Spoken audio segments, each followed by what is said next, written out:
welcome to the cold, hard truth on sports. I apologize in advance if I am out of line here. Brace yourselves, boys. We're going in. Am I hallucinating here? Just what in the hell do you think you are doing? I can't believe you. I'm not reading. I'm just looking at the picture.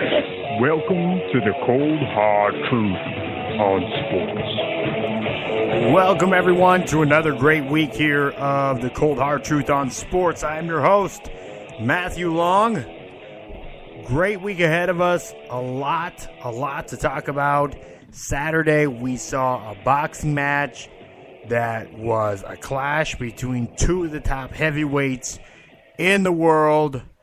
I will share what my scorecard was if you didn't see it on Twitter at Matt Long Sports, which I live tweet for all the big fights.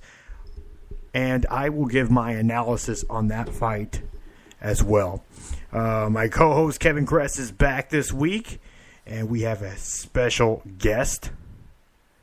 He is a veteran radio broadcaster and author, Lou Vickery. So we look forward to having him on here to lead off the show, as well as the Green Bay Packers finally, as I said they would several weeks ago, pulled the trigger on firing Mike McCarthy.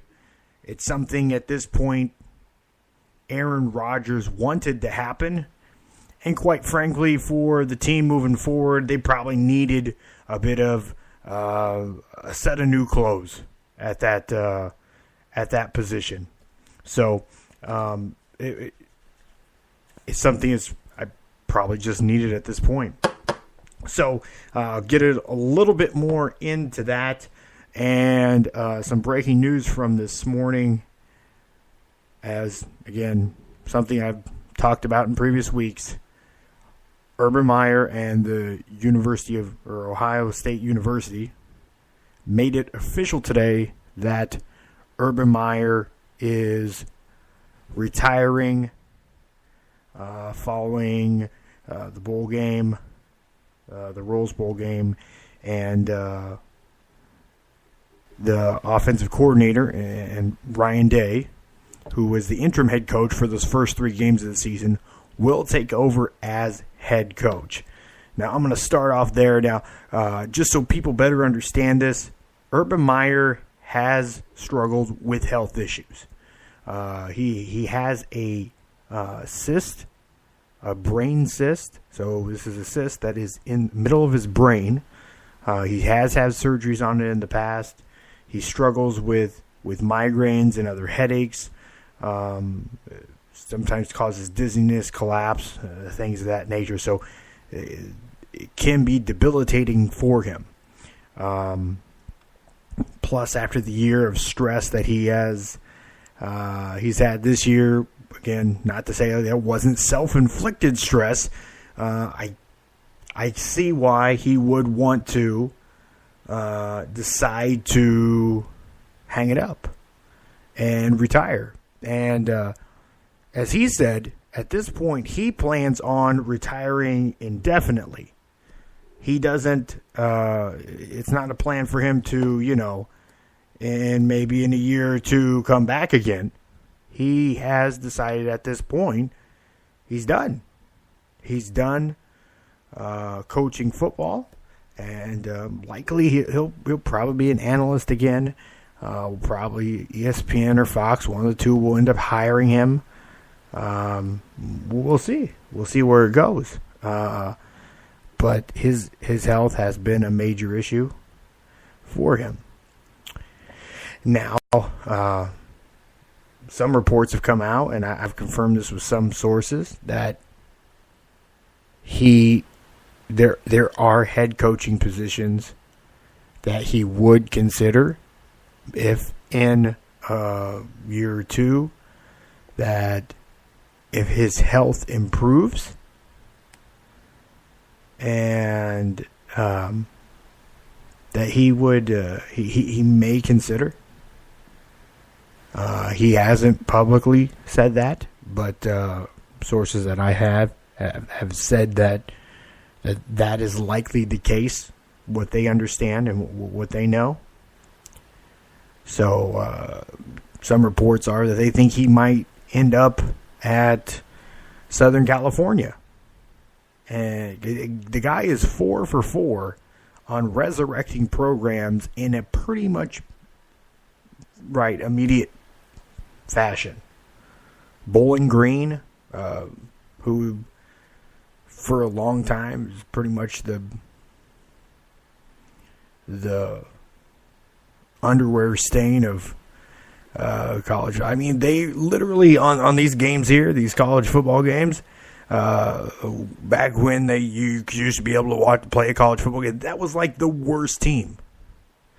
You would pick, like, Bowling Green was like the worst team other than a directional school, right? They were the worst team. He goes there, immediately turns it around, and gets them up into rankings. Leaves, goes to Utah, turns that around, gets them up there as a sense of prominence. Goes to Florida, who was looking like a hot mess. Wins 2 national titles there. Leaves, goes to Ohio State, wins the first college football playoff national title there. And had like 9 losses in 5-6 seasons. That's phenomenal. You want to see that sort of success in a head coach that you hire. So obviously, if you're looking for somebody to come in and make an immediate to get an immediate turnaround out of him, he's clearly the best case scenario. And the exception to the rule. Most of the time, it doesn't really work out. So he is officially retired. And so January 2nd, Ryan Day will take over and resume as head coach at Ohio State. And now, and from my understanding is, again, this is an opportunity for him to kind of, since they decided to keep him on, there's a chance for him to kind of leave, or at least have the appearance of leaving under his own power, under his own decision, and leave it with a coach, and kind of like what they're painting it as is a situation that they say is similar to what happened with Bob Stoops in Oklahoma, where he is the heir apparent. So that's yet to be seen. Ohio State looked good in the first 3 games of the year to an extent. Hawkins didn't look like a Heisman candidate in the first 3 games of the year, but he did develop into that throughout the season. Ohio State was much more dominant as a team at the beginning of the year. And then again, that was out of conference play. So it's yet to be seen where this program will go. They are clearly at a bit of a low of what we've seen. We're going to probably see a pretty mass exodus as far as talent goes. The juniors and redshirt sophomores will likely leave because they've had that 3 years removed from high school at this point. We could see some graduate transfers leave because Urban's gone. Another school that I understand that he would potentially consider is if Brian Kelly decided to leave Notre Dame, that might be another school that he would consider coaching if he came out of retirement after all this. Again, this is a lot of foresight into something that we can't say that will ever happen. But, I mean, in his mid-50s, I mean, he is, I think he's younger today than what Nick Saban was when he was hired, 15 years ago by Alabama. So we can't say the guy is done. It's hard to say that he is done because we've seen him be done and then not so much. So obviously we pray for and look forward to his renewed health and seeing him and hearing him be around and contribute with football however he may. So let me bring in my co-host. He is an author. He's a contributor for us for college football, both on the show and on the website. He's also the editor for our golf section and is a contributor for several other sites for the sport of golf. He is Mr. Kevin Crest. How are you doing tonight, Kevin? I'm doing great. I actually just got done watching the Disney streaming live of their Christmas processional. It was amazing. It was just a crazy great Christmas service thing. So I'm kind of coming down off that. But no, I'm doing well. Doing very well. Lots of college football. Great weekend. I kind of agree with a lot of people that I think I said it last week as well. I really wish that this past weekend would have been the quarterfinals with some, no conference championships, just, quarterfinal games. It would have been great. But I guess we had one. I guess Alabama, Georgia was kind of a quarterfinal game, knocked Georgia out. But looking forward to the Final Four. I think it'll be interesting. So doing well. Yeah, some people really seem to kind of, as they do every year, taking some issue with the committee's final selection. But like I say every year, this isn't. It's not a perfect system. I know there are actually some people out there that are really, what they're trying to do is protest the four teams, and they're telling people don't watch these final four teams. You watch, boycott them because they're not going to change or increase the number of teams unless you do. But I think I find this kind of interesting, the way they finished out the top 10. For the second year in a row, they have again, I'm kind of bouncing around here. They have UCF at 8. Undefeated, conference champion. So, again, this is the committee saying it really doesn't matter how much you win. We just don't see you as a formidable school. Even close. See, again, in the 8, it wouldn't even, again, if it was an 8, if there were an 8, if the playoff was 8 teams, which some think it should be, they would be in.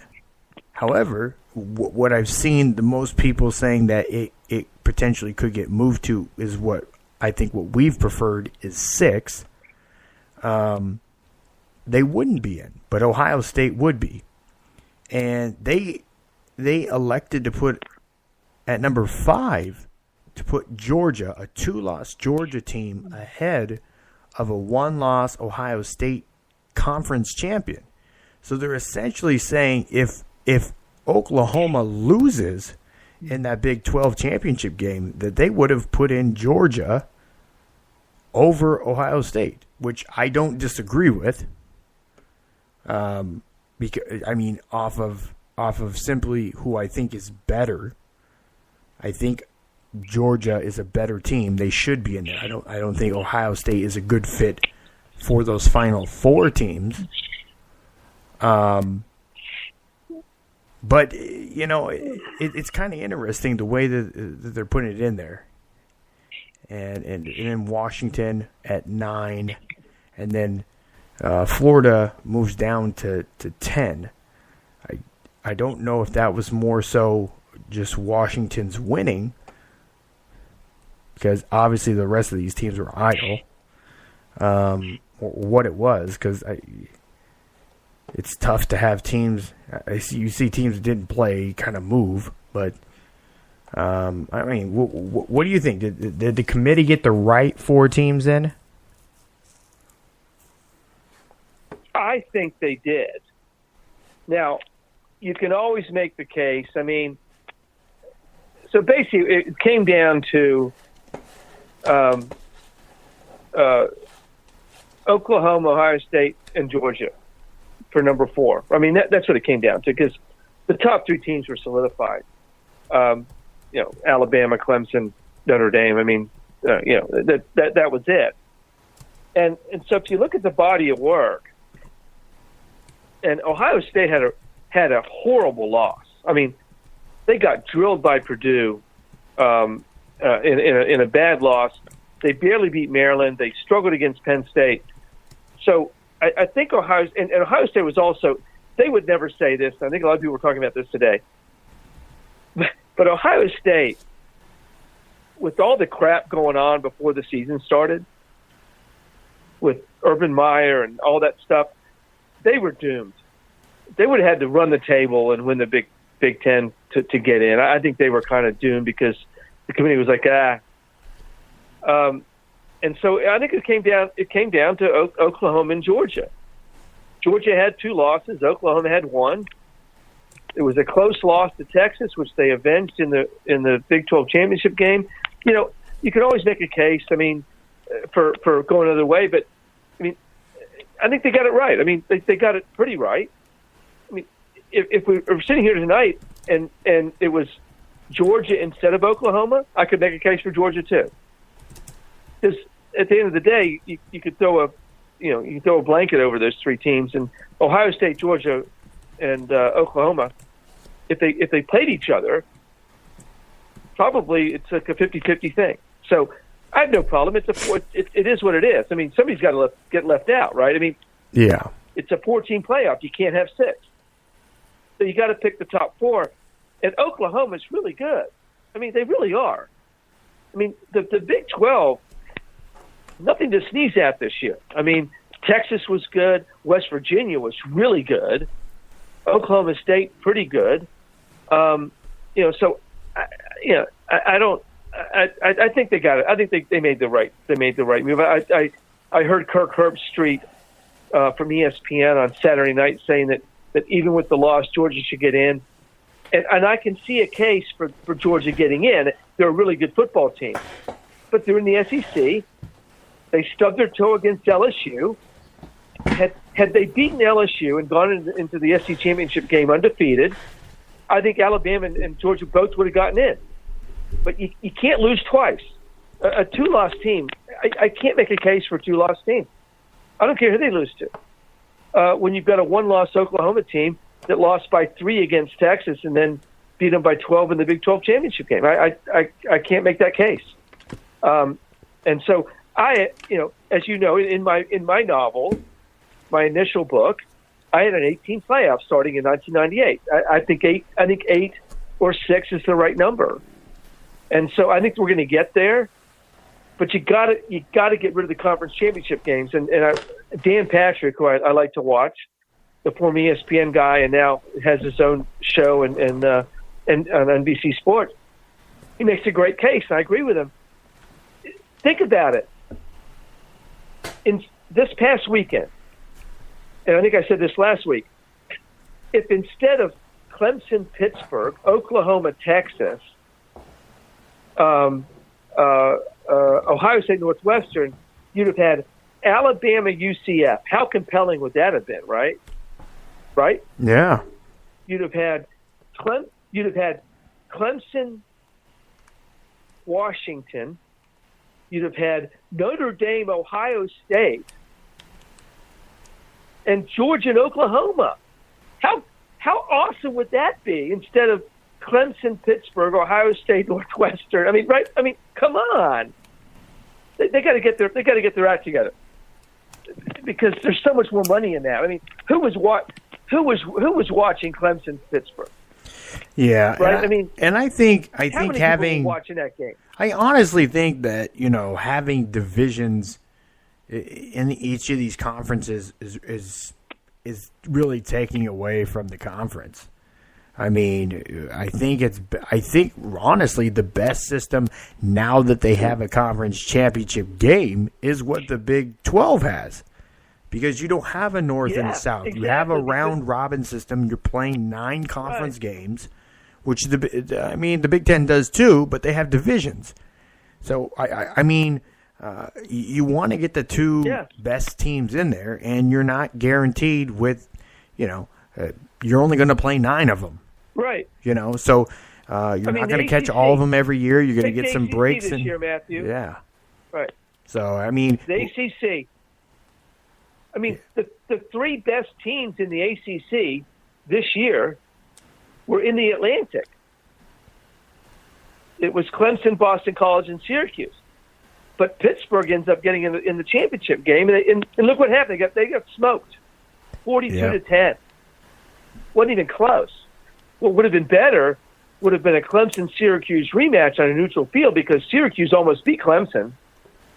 In week 3 or 4, and again, that's the game right? I called. That I picked them to lose. If they were going to lose a game, it was going to be to Syracuse.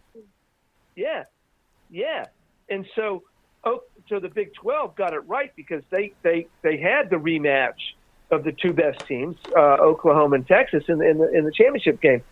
If they'd had divisions, Oklahoma probably would have been playing, I don't know, Iowa State in the championship game, which would have been a blowout as it was. It's a great game. So it just we need some tweaks.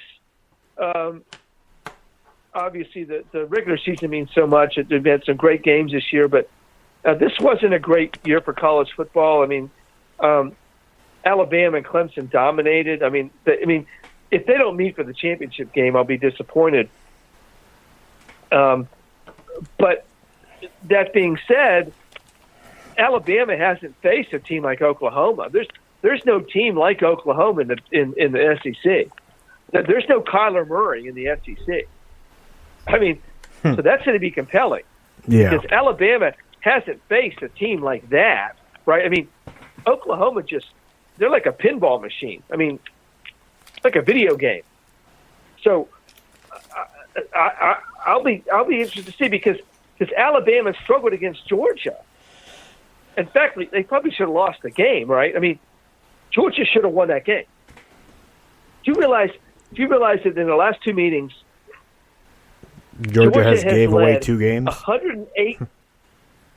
Georgia has led 118 of 120 minutes and lost both games. Is that crazy or what? That's just crazy. So I think Oklahoma can give Alabama all they can handle.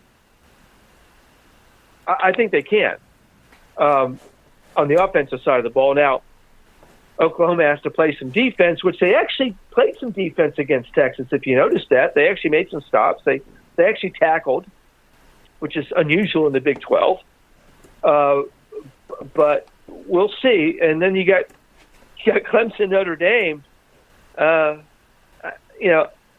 Notre Dame's really, really good. I think they deserve to be the 3rd or 4th best team in the country. I'd have seeded Notre Dame 4th, by the way. But I'd have made them play Alabama first. But I think the committee didn't want that. But Clemson's gonna kill Notre Dame. I mean, that's not even going to be a game. I'm going to say it right now.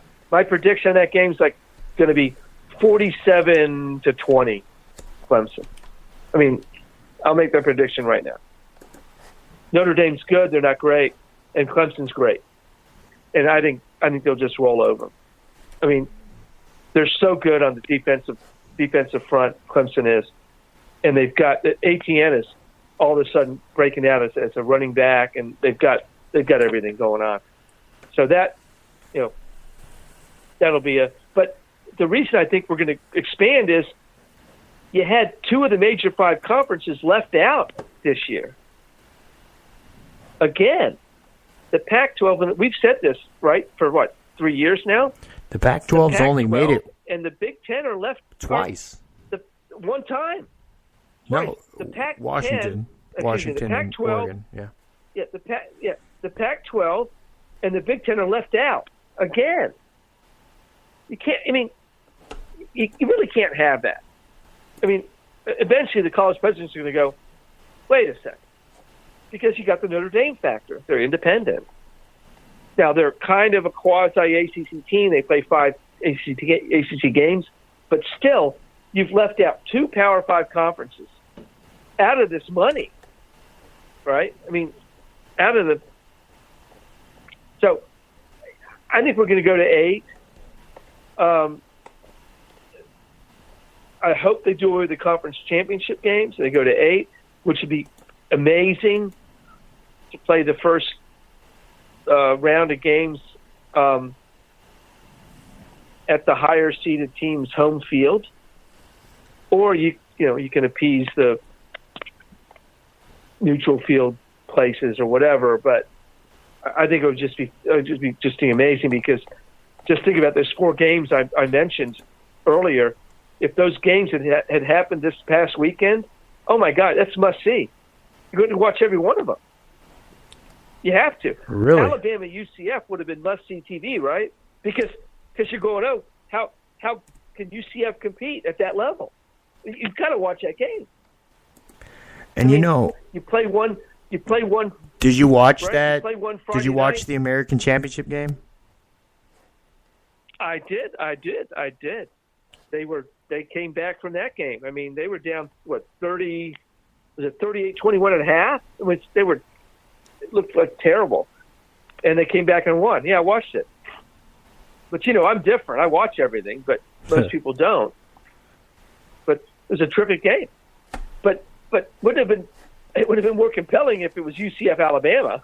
I mean, who cares about Memphis? Because that game meant nothing, and because we all knew UCF wasn't getting in. And, in some years they might have had a shot, but not this year, because you had 3 undefeated teams and 2 one-loss Power 5 teams, which were conference champions. There's no way UCF's getting in there. I mean, I respect the program, but that's not happening, right? Because they're not jumping ahead of Ohio State and Oklahoma. Highly unlikely. With all due respect to UCF, they got their national championship, quasi thing they did last year. But when you look at their schedule, it's embarrassing. I mean, FIU and FAU and Memphis and blah blah blah blah. They did beat Pittsburgh. They drilled Pittsburgh 45-14. But they got to play more of those games. And so, I get it. And they may be able to compete. They beat Auburn in the bowl game last year. Yeah. But the Power 5 teams, when they get, if they're not in a must-win situation, they use the bowl season as preparing for next year. They get all their underclassmen in the practice, and so bowl games mean nothing to me. You don't. I don't use bowl games as anything, because different programs view it differently. And UCF wanted to win that game. Yeah, so they went into it. Did Scott Frost coach that game? Yes, and I or did he? I broke that news. So he did coach the game. Yes, so he coached the game. So they went in to win. Auburn's thinking, okay, who can I develop for next year? My seniors are gone. I don't really give a crap about. I'm not even going to have them practice. They can go sit on the beach or wherever they are, whatever. And so anyway, so we're expecting our guest Lou Vickery to call in pretty soon. Matthew. Yes. Yes.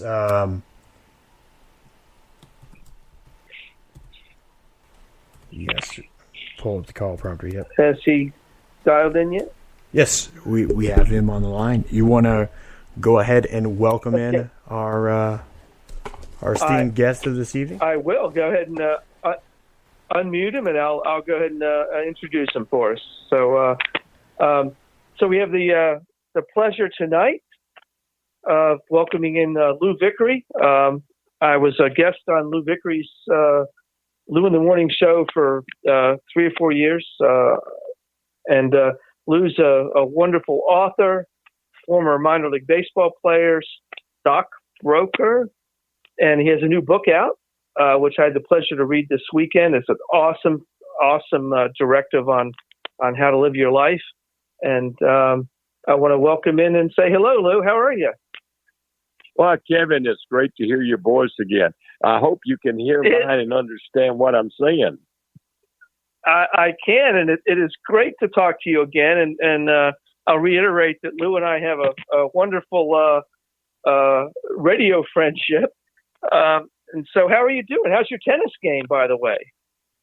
Well, I'm glad you asked, because my partner and I won our division for the Southern this year, which included folks out of your home state of Arkansas and Kentucky, all around the South. So, hey, I decided to retire from competitive tennis after that. I mean, quit on top, right?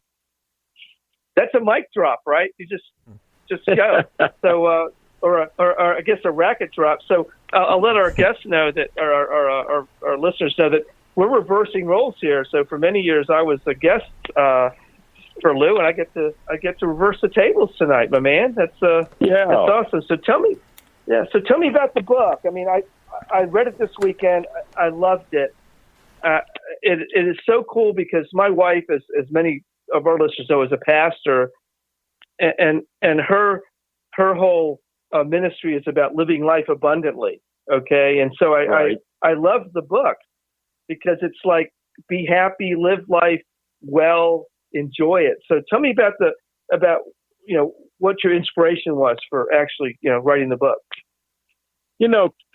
Kevin, my life has been, and, I'm in the fourth quarter of life now. And by the way, I want you guys to know, do you know when old age begins?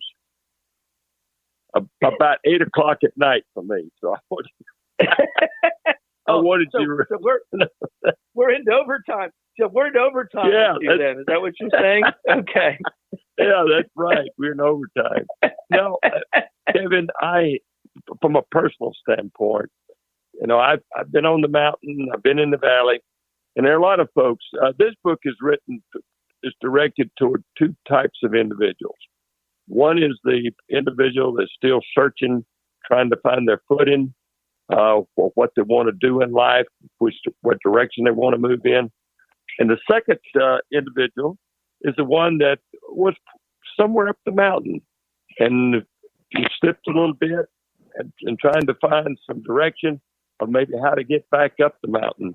And so as a result of that, I've used about 40 stories, as you know, throughout the book, of some of them folks that will be highly recognizable, some that are not, but they have some very unique stories.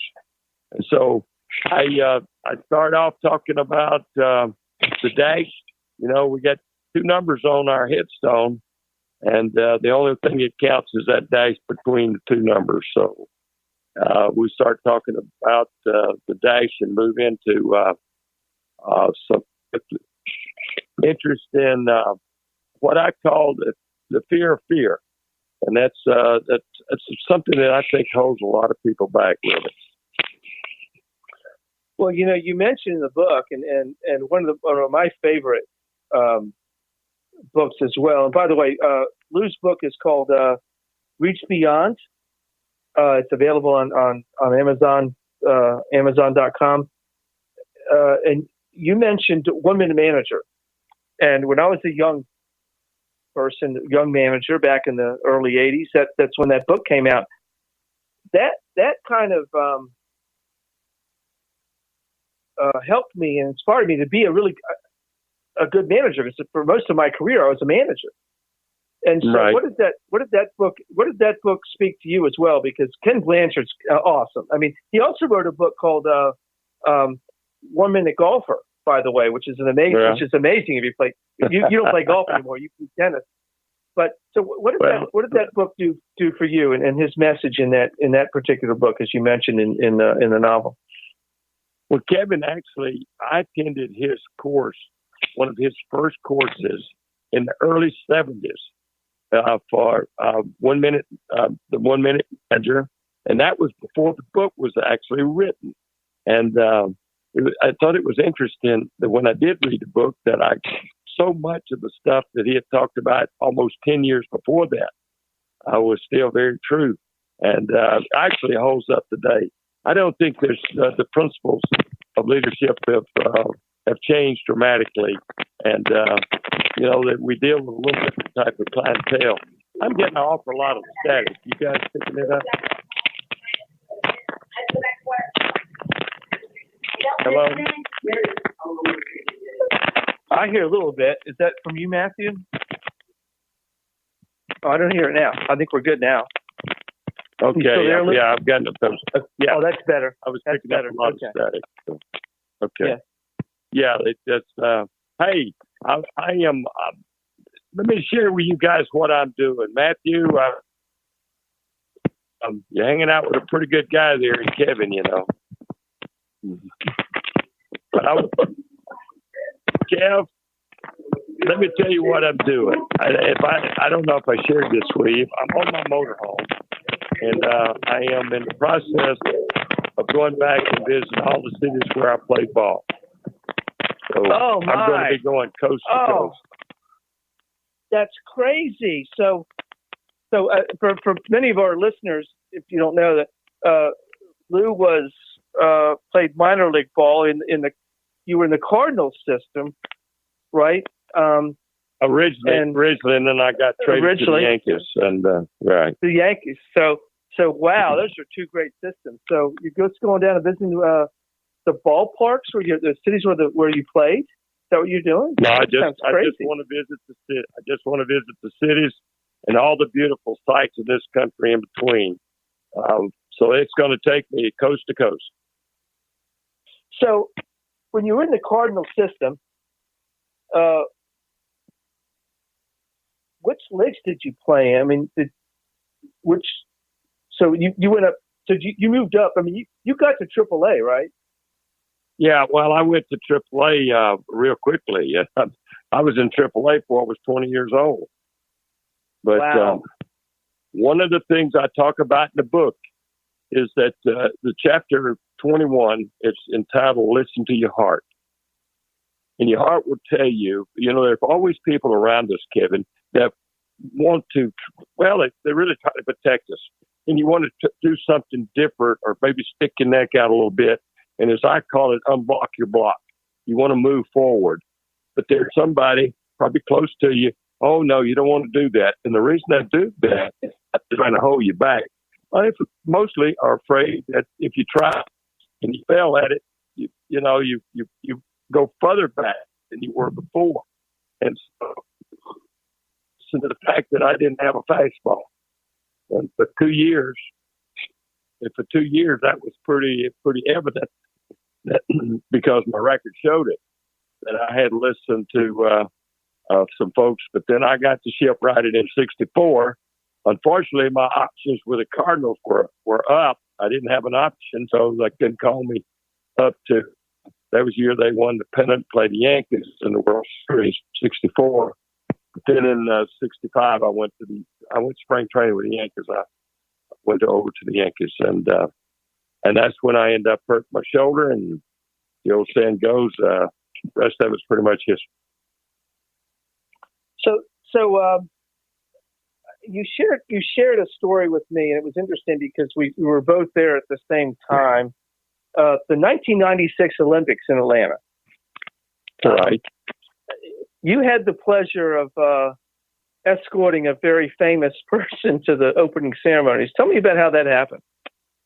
Well, the guy that was running the transportation over there, I had lived in Atlanta on different occasions. Actually, I played in Atlanta, as you know, but that was before the Braves came. It was a Cardinal Farm Club, the old Atlanta Crackers, and I had played there. So over the years, I had made some real good friends. Well, one of the guys was the guy in charge of transportation and transporting so-called celebrities for the Olympics.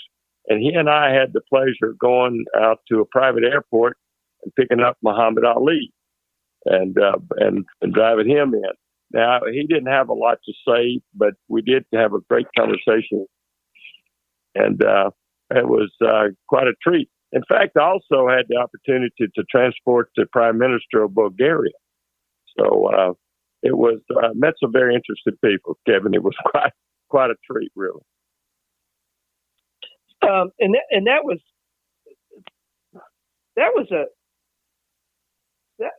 an iconic moment in American sports, though, when because nobody knew who was going to be lighting the torch, because I lived in Atlanta at the time. That's right. And it was a big, a big reveal. And when the light shone and there's Muhammad Ali, and he was in the throes of Parkinson's even then. And it was an amazing moment for sport, for international sport, because Ali's so well known internationally as well as in the United States. But I just remember that moment being so. You talk about those moments in your life when you think about sports moments. You think about, the goal when the U.S. beat Russia in hockey, and there's not many more iconic moments than Muhammad Ali lighting that torch. And you escorted. That's amazing. That's amazing. So okay. So your buddy, as we've discussed before, your buddy, the general manager for the Boston Red Sox, racked up a World Series win. Have you talked to him about that? Well, they sure did. You know what? I haven't had the opportunity, but I got a chance to visit. I'll see one of my first trip took me up the East Coast. So I spent some time, in an international league, and so you had cities: Buffalo, Syracuse, Rochester, and then I just went on over to Boston. Was Pawtucket in the international league back then? Yeah. Yeah, they sure were. Pawtucket, then on down to Richmond, back through Atlanta. Norfolk? So it was, pardon me? Yeah, Norfolk. Tidewater. All those teams were all. Tidewater, they were not in the league that year, but they later were. It was a team but after Tidewater became a farm club for the Mets, and we had the Mets drafted 3 guys off of our roster, our AAA roster, when they started in '62. So it was quite. In fact, one of them turned out to be a real pen pal of mine, Bill Wakefield, who lives in California. And it's amazing about social media, isn't it? The opportunity you have to really stay in touch with a lot of people from your past, and it makes it.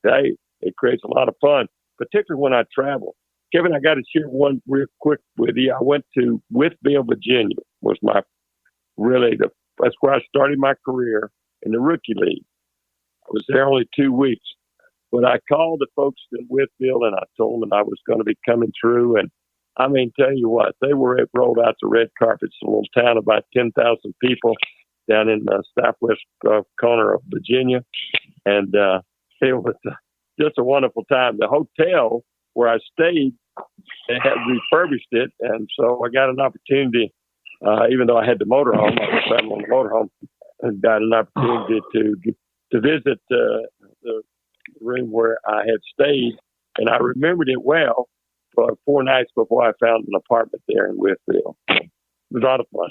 Well, I have a Whitfield story for you too. In 1984, during the Olympics, it was the Summer Olympics, I worked for a department store named Leggett, and I was in Whitfield for one night and stayed at the Holiday Inn, right there off of 81, Interstate 81, and I was cheering on the U.S. Olympic team in my room, and I got a call in the room, and they said for me to calm my party down, and it was just me. It was just me. But it was when the swimming team was, and so yes, I know Whitfield well because I went to school in Blacksburg, And so Whitfield's very near and dear to me as well. And so, wow, you started in Southwest Virginia. And interesting, too, is that, when I was in college, I was the play-by-play announcer for our baseball team.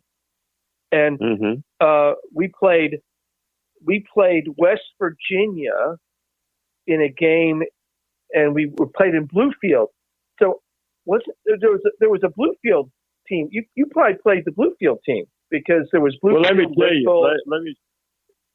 Let me share. Right. We opened the season in Bluefield.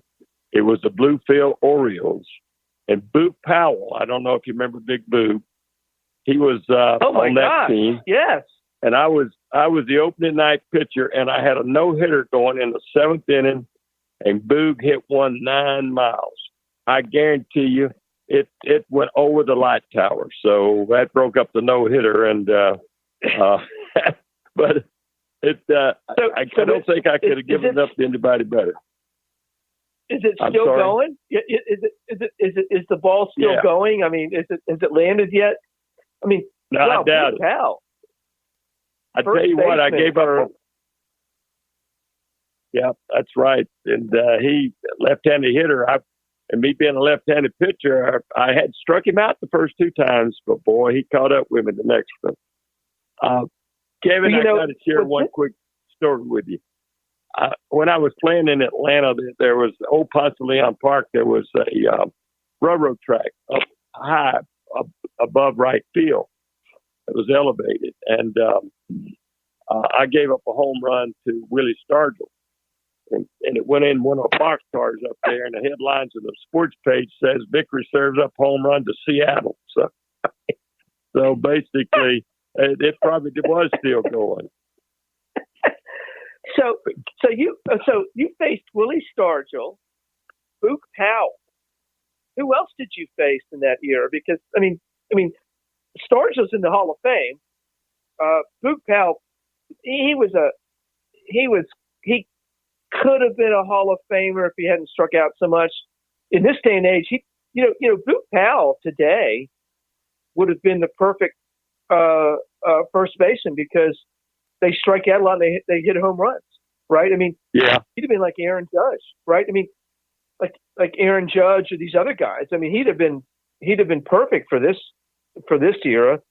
So who else did you face? Did you face any of the guys from? I guess Willie McCovey. Did you ever see him? Oh yes, Willie, the Lou brothers. Jose Cardinale. Cardinale hit a home run off of me one night and got beat 1-0. So I just wanted, what's so funny about it, he hit it over the right field fence right down the line. With him being a right-handed hitter was quite unusual. But, hey, Rico Cardi, you remember Rico? Oh, yeah, absolutely. Absolutely. Yeah, so. Those were all my baseball cards from when I was a kid. Wow, so you faced all those guys in the minor leagues when they were coming up because that's just crazy. I like to tell every time I see one of those guys. Willie just recently passed away, but I saw him a few years ago in Mobile, which is not far away from where I live, and it was so interesting. I said, Willie, you know what? You ought to pat me on the back. I helped you get to the big leagues faster. So, well, and Kevin, after his passing, which was, go ahead. Go ahead. No, go ahead with your question. Yeah, I mean, Willie McCovey, and you faced him after he passed. People talked about just how fearsome a hitter he was, how intimidating he was at the plate. Was he like that when you faced him in the minor leagues, or did he acquire that a little bit later? No, I think he was big, and he took a healthy cut to the ball. You wanted to make sure it was either way outside or way inside. You didn't want that sucker to be down the middle, hit it back up toward you. So you learn to pitch that way. You have to be careful. Kevin, I want to go back to the book just a minute. I'd like to add to something. Sure. You mentioned it was available at Amazon and on Kindle. But if somebody was interested in reading about the book, some information, they can also do it at louvickerybooks.com, and that's LOUVICKERY books.com. I have some information there. They can check it out and also get an autographed copy there. And I'm paying the shipping right now. It's $15 plus I pay the shipping. Wow, that's great. So what's next for you, Lou? You're touring your minor leagues. You're getting back on the radio. You can do some radio work. Or you done with that? Well, I'm actually done, except I'm gonna do a blog called "Where's Lou" for one of the travel magazines. So that's great. I'm gonna be talking I about you, some of the places we're visiting. Well, I will have to say I miss our weekly chats immensely. We had some great ones for 3 or 4 years, but gosh, it's great to talk to you. So, what do you think about college football playoff? Did they get it right? Yeah, they got it right. I don't think there's any question in my mind. And you guys, I heard you guys talking about Central Florida, UCF, and I'll go on record right now that LSU, and you and I both have had pretty good track records picking these things. So we have, yep. And I'm going to say LSU wins that game by a couple touchdowns. So, but Auburn, I don't think Auburn gave it their best shot last year. No, they didn't. You know what? There's even some kids that said they were out and drinking the night before the game. So, that's they were not. And you've got after they lost the SEC championship game, they were not ready to play in the bowl game. Yeah, and you've got that Auburn insider stuff anyway. So, well, we know they were because Sonny Smith lately about. There was a couple guys that were actually from Atlanta there that got caught up, and one guy basically was kicked off the team. If I remember, I wrote an article on it last year. So, yeah. Yeah. Well, Kevin, what's it going to do to get the things righted as far as the Pac-12, and they're just absolutely lost out there. I don't seem to be up to the same level as far as quality.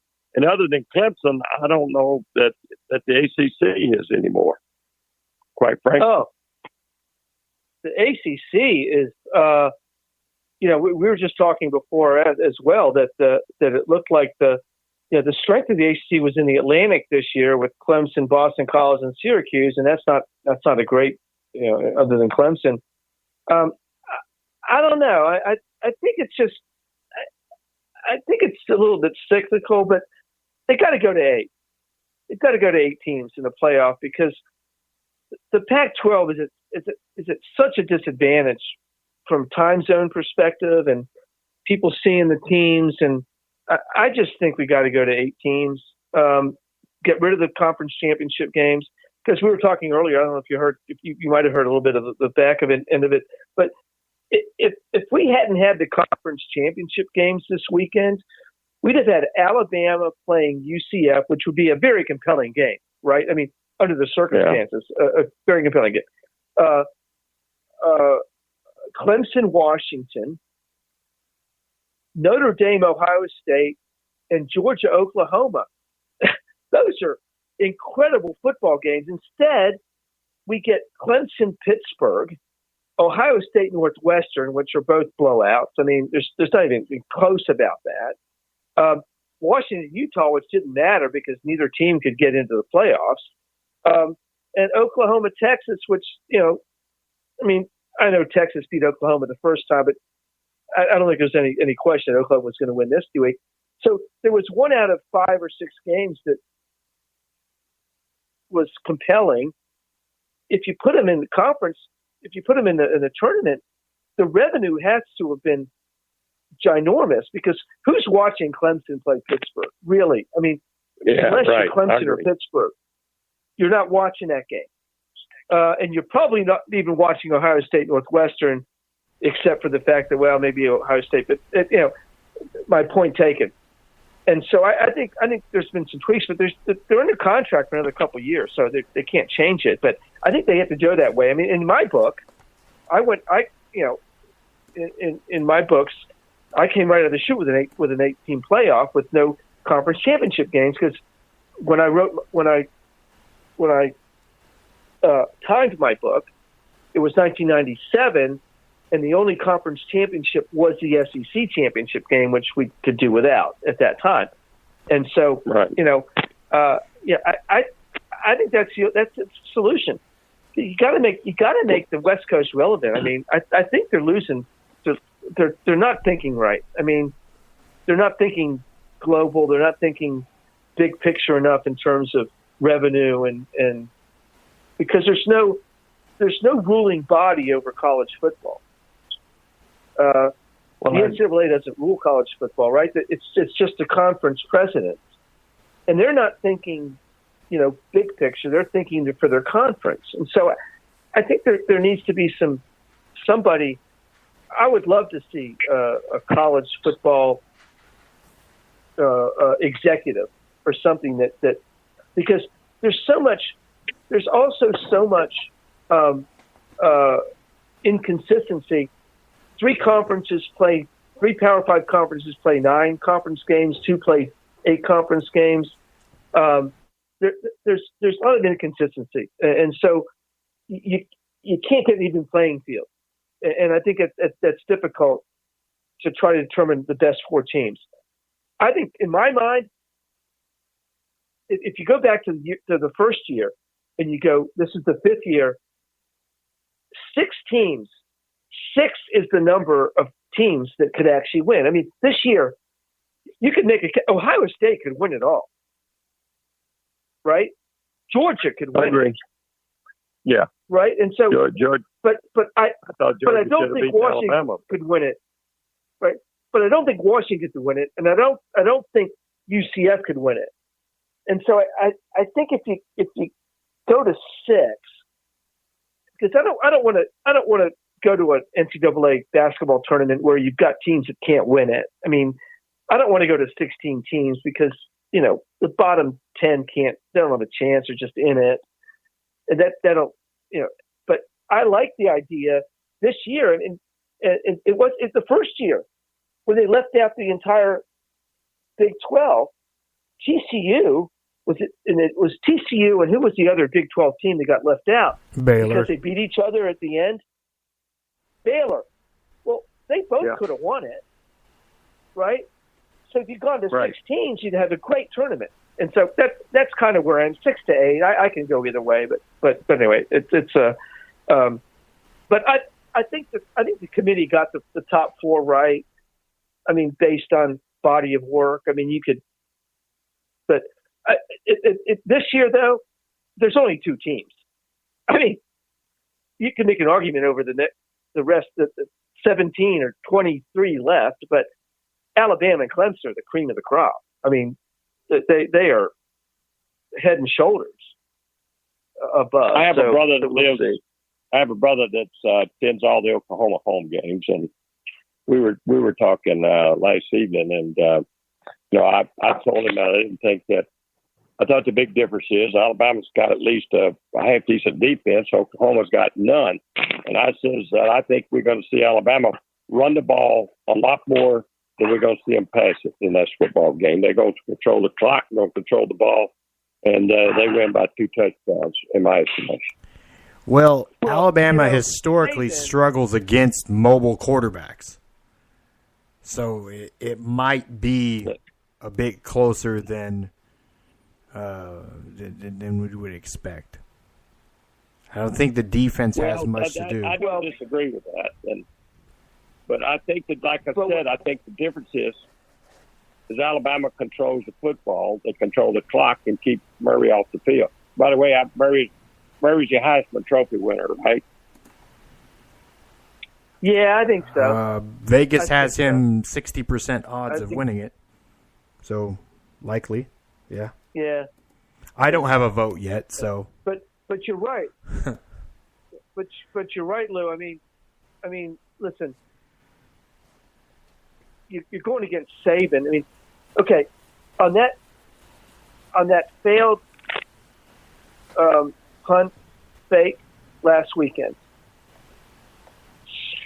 Saban had his defense on the field. What other coach does that? I mean, what other coach does the stuff that Saban does? We have to recognize what a great coach Nick Saban is in the moment. A game coach, like, at the time. He does stuff, and he also makes you do stuff that's outside your comfort zone. In other words, Kirby Smart went for the fake on the punt because he didn't think he could compete with Saban's team head to head. So Saban gets in your head, right? I mean, he just he's meticulous. The fact that he had his defense on the field for that fake punt is, I was like, oh my gosh, how did he see that? What did he see? He is so meticulous. His attention to detail, and the only guy that can match him is Dabo Swinney. It's the only guy. And so I think we're going to see a fourth iteration of Alabama Clemson. It's going to be compelling, because I don't think Lincoln Riley can outcoach Nick Saban. There's no way that happens. There's no way. Do you agree, Lou? I mean, I really? agree. Well, let me tell you, when you give Saban this much time to prepare for an opponent, 5 weeks. Just look at his track record. So, hey, Cal, I got to share this with you and Matthew. I take a lot of the credit for how Alabama's done over the past 3 years. Now listen, it was early part. I think it's like January of 2016. I get a call, and I answered the phone, and a young lady introduced herself, and she was the executive assistant for Coach Nick Saban. And I said, "Oh, okay." And they wanted to use a quote of mine, and in fact, they put it on the desk of each one of the coaches. And it was a quote that says, "Do all that's expected of you, and then a little bit more." And, I certainly wasn't going to deny the coach an opportunity to use that quote, right? So that was an easy decision. But that's Alabama. You're an Auburn guy. I mean, come on. Yeah, well, I tell you what, since Auburn's had this high school coach over here, I call him a glorified high school coach, that I have a tough time pulling for the Auburn Tigers, and my family doesn't like that. But I can tell you, when they finally decide to get a football coach that can compete with Alabama, then I'll go back and root for them. I'm being a homer in a way, but I can tell you, I'm not a Gus Malzahn fan. I think a lot of fans feel that sentiment too. But Gus started right here where I am, right? Gus started right here. Yeah, I know he did. Northwest Arkansas, right? And by the way, the interesting was that his athletic director, Jimmy. Wait. Oh, I lost the name. What are you talking about, Jay? No, the guy that does basketball for ESPN now, and he was the women's basketball coach here. Anyway, so they've both gotten, gone, and they were coaching here at a Christian school, Shiloh Christian High School here.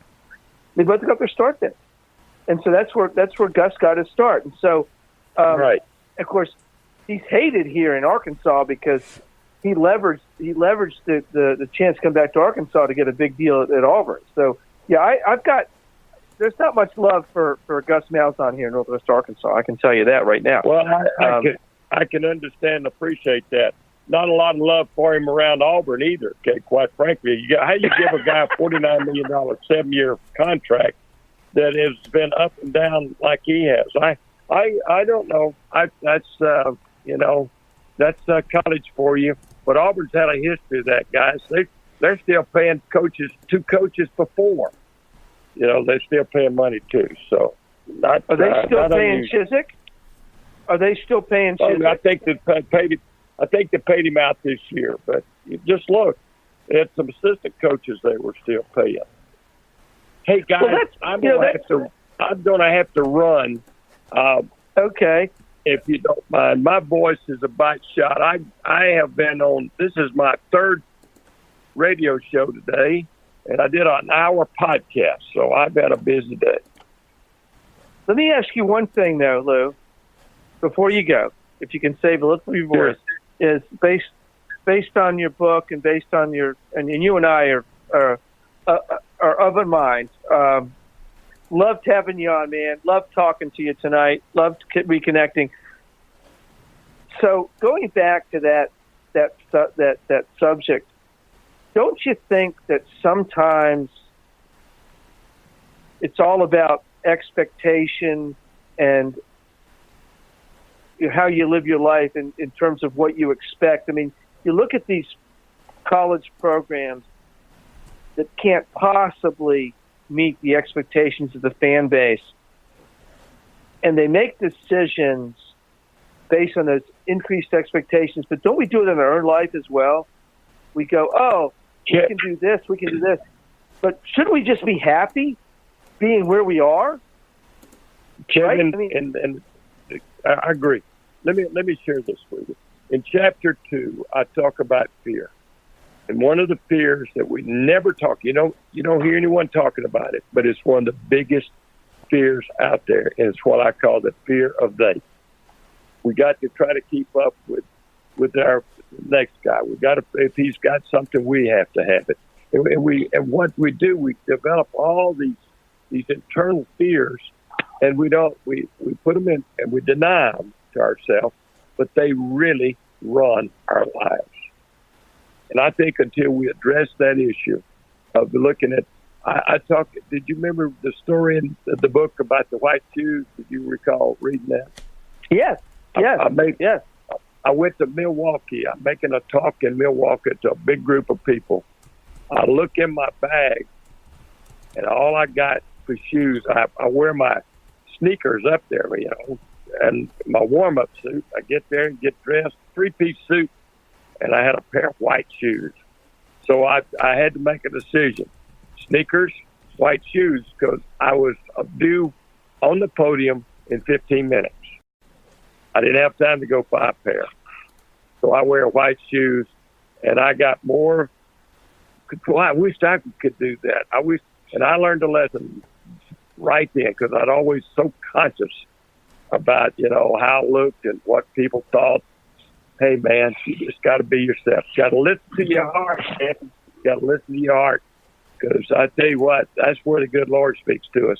And if we do that, that's right. We will send you off with that. Listen to your heart. Let the good Lord talk to you. Awesome. Lou, great having you on. Great connecting with you again, my friend. Love talking to you, and hopefully we'll hook up again in the near future. Yeah, thank you, Kevin. Appreciate it. And all right. We'll look forward to man. doing it again. Bye. Okay. Thank you. Bye-bye. Thank you. Bye-bye. Great interview. It's always good to hear stories, He is he's a genuinely good guy. I mean, obviously, he and I connect, and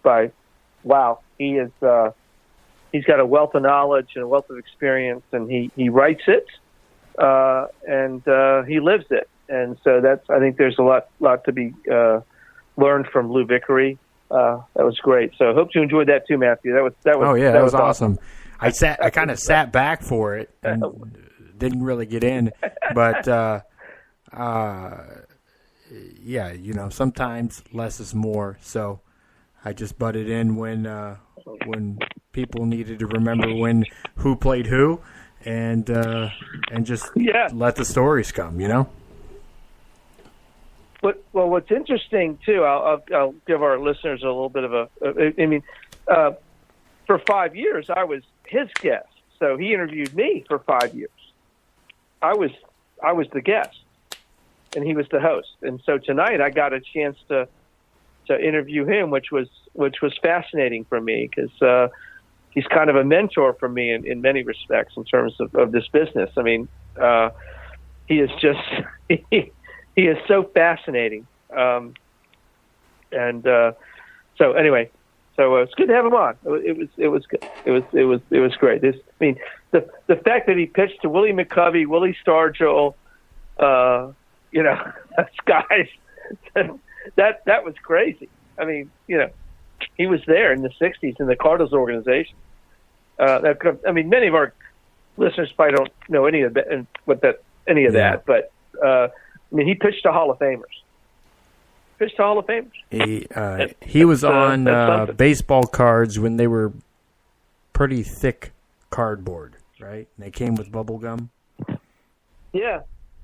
Oh yeah, and actually he would have he probably would have been in the major leagues pretty quickly, except he hurt his shoulder. He had a shoulder injury. It makes you wonder if that technology and the medicine was there, what would happen? Oh, now, no, it wasn't. I mean, yeah, if there had been Tommy John surgery in 1961, we might be talking about Lou Vickery in a whole different context, right? I mean, because he was in AAA at 20 years old,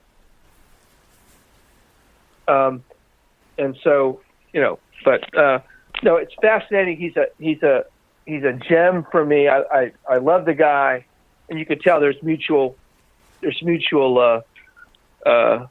respect there. I mean, we formed quite a relationship over the airwaves the last few years. So it was great to have him on. But I'll go back to his book. People should buy his book. There's a lot of wisdom in what he says in his book. It's about how to live your life and how to be happy and how to be content. It's a great message, and I think that people should embrace that, and I love it. And I read the book. I've read a couple of his books, and he's just a very positive, uplifting person. And I think there's a lot in our society today, in our culture today. There's so much negativity and conflict, and Lou's like, you got to be happy. You got to find a way to, and so I would totally encourage people to listen to what he has to say and to read what he has to say. So anyway, but definitely. So Lou and I used to go back and forth. We had but Lou knows football pretty well, and we used to do a Friday morning prediction, and I'm really good, as you know, Matthew. I'm at 83% or something, and he beat me most of the time. That's how good he is. He really knows. He really knows what he's talking about. So, anyway. With that, I want to take a couple minutes here and welcome in the people that are watching over on Facebook. Thank you for tuning in on Facebook Live. For those of you who are listening on Blog Talk Radio, like most of you do every single week, and for those of you that have went out and downloaded the free Spreaker app, that's Spreaker, Spreaker, just like speaker with an extra R. Free app. You can listen to the full show live. It's the only way you can listen to the full show live every single week and get the podcasted versions of the show. We syndicate through that as well. I know some of you listen over on SoundCloud as well and iTunes and stuff. So thank you so much to everybody wherever you watch or listen to the show at. We very much appreciate it. We're always, when they're here every week because we enjoy it also. but big part is because you guys pay attention.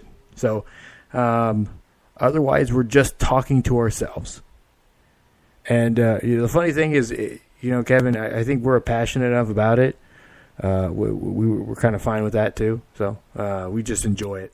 I know we do. So, and I'm happy for all of you that listen in and watch and enjoy it as well.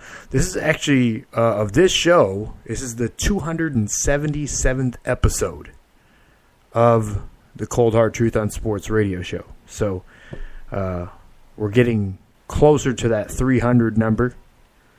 We may reach 280 by the end of the year. We'll see.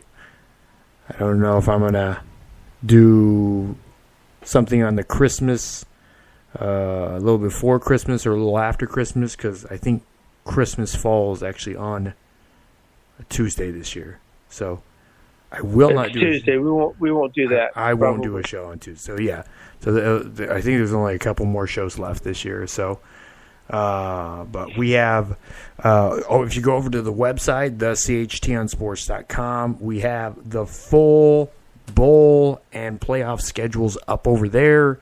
It's over on the Facebook page as well. Again, just at the CHT on Sports. Wherever you want to go online, you can find the show. If you're specifically looking for college football, you can go to the CHT on CFB. And get college football updates and news over there as well. And I think just kind of recap a little earlier in the show, the committee did get this right. I think the top four teams here that we're looking at for this ranking, Alabama, Clemson, Notre Dame, and Oklahoma, were the four best arguments to be top four. I would have liked to see Georgia in there over Notre Dame because I think they're a superior team. And I know you said that you feel like Ohio State could win it all. I don't think Ohio State could win it all. Not this year. And I actually, for the last couple of weeks, have been campaigning that Ohio State making it in. Actually, Ohio State beating Michigan was the worst thing for the Big Ten Conference, and be leaving a good team out. Oh, I agree with that. I agree with that because if Michigan had beaten Penn State, Michigan would have been number 4. I mean, I agree with that. Okay, I agree with you on that. The sentiment. That was the worst thing for the Big Ten because that knocked the Big Ten out, right? I mean, I totally agree with you because the committee had Michigan number 4, right? I mean, yeah, they were. So and they had won every game decisively before that, and that's the thing and their only loss was to number 3 Notre Dame, right? I mean, in a close game. And so, the Michigan losing to Ohio State hurt the Big Ten big time. I mean, that knocked them out. So the thing with Michigan, they got a game plan, and it's kind of like bowling, They want to roll it down the field. Right now, it's really one-dimensional. I know a lot of people like Shea Patterson, but it's one-dimensional, but it's not efficiently enough in that one dimension. Because Nebraska for years was one-dimensional. It did one thing. They ran it straight down your throat and dared you to stop it. And there's some teams that can do that. Alabama does that to a certain extent. They can just run it down your throat and dare you to stop them. And that's probably what we're going to see in the playoffs because that's usually a lot of teams.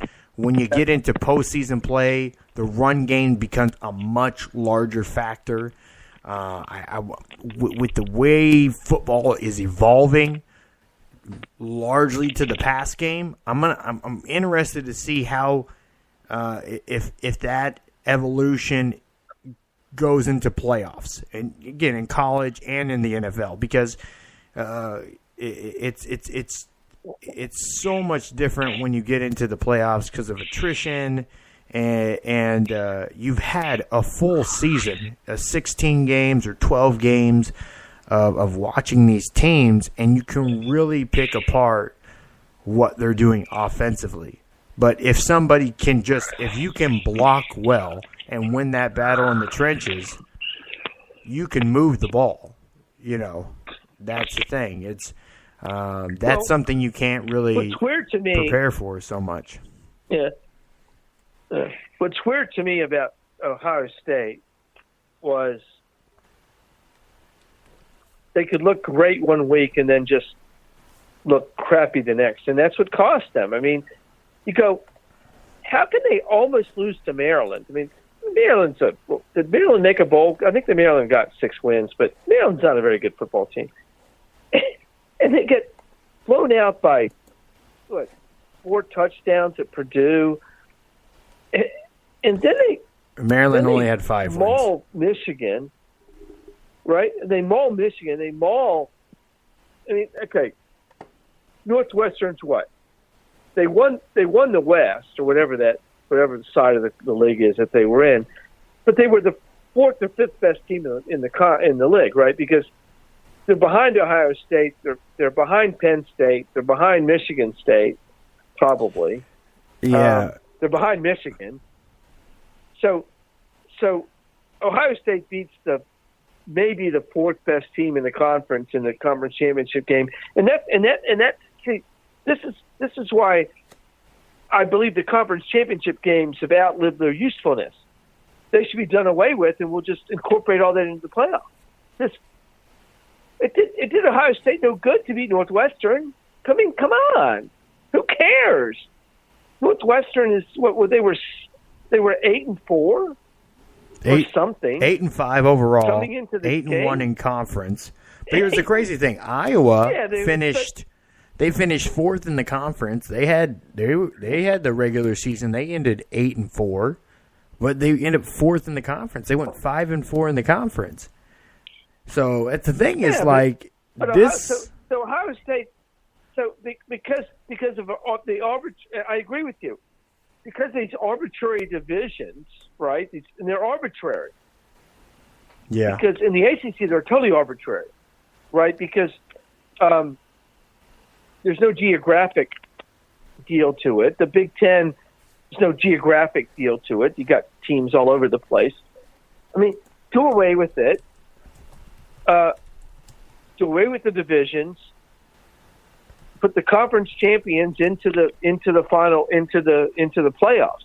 Because and by the way, you got to make the SEC and the ACC play 9 conference games. You got to do that, right? So there's 2 steps to this. You got to make the ACC and SEC. You get with the program, play 9 conference games, do away with the divisions, and the winner goes on. The winner advances, and then you still have at-large teams. So you got a couple teams that can make it, and you've got a place for the group of 5 teams. UCF would still make it, and that is such a great system, and what a great weekend of college football if we'd had that this past weekend. Oh my gosh, how great would that have been? I mean, seriously, Alabama UCF, who wouldn't have watched that game, right? Because all the hype and everything else. Is UCF really that good? Can they compete? Oh my gosh! Instead, UCF's playing Memphis. Nobody watched that game. I mean, seriously. I mean, us college football geeks and the people in the industry, me. I mean, but I didn't watch the whole thing. I watched it as it transpired, but I didn't tune in to watch the whole thing. I mean, come on.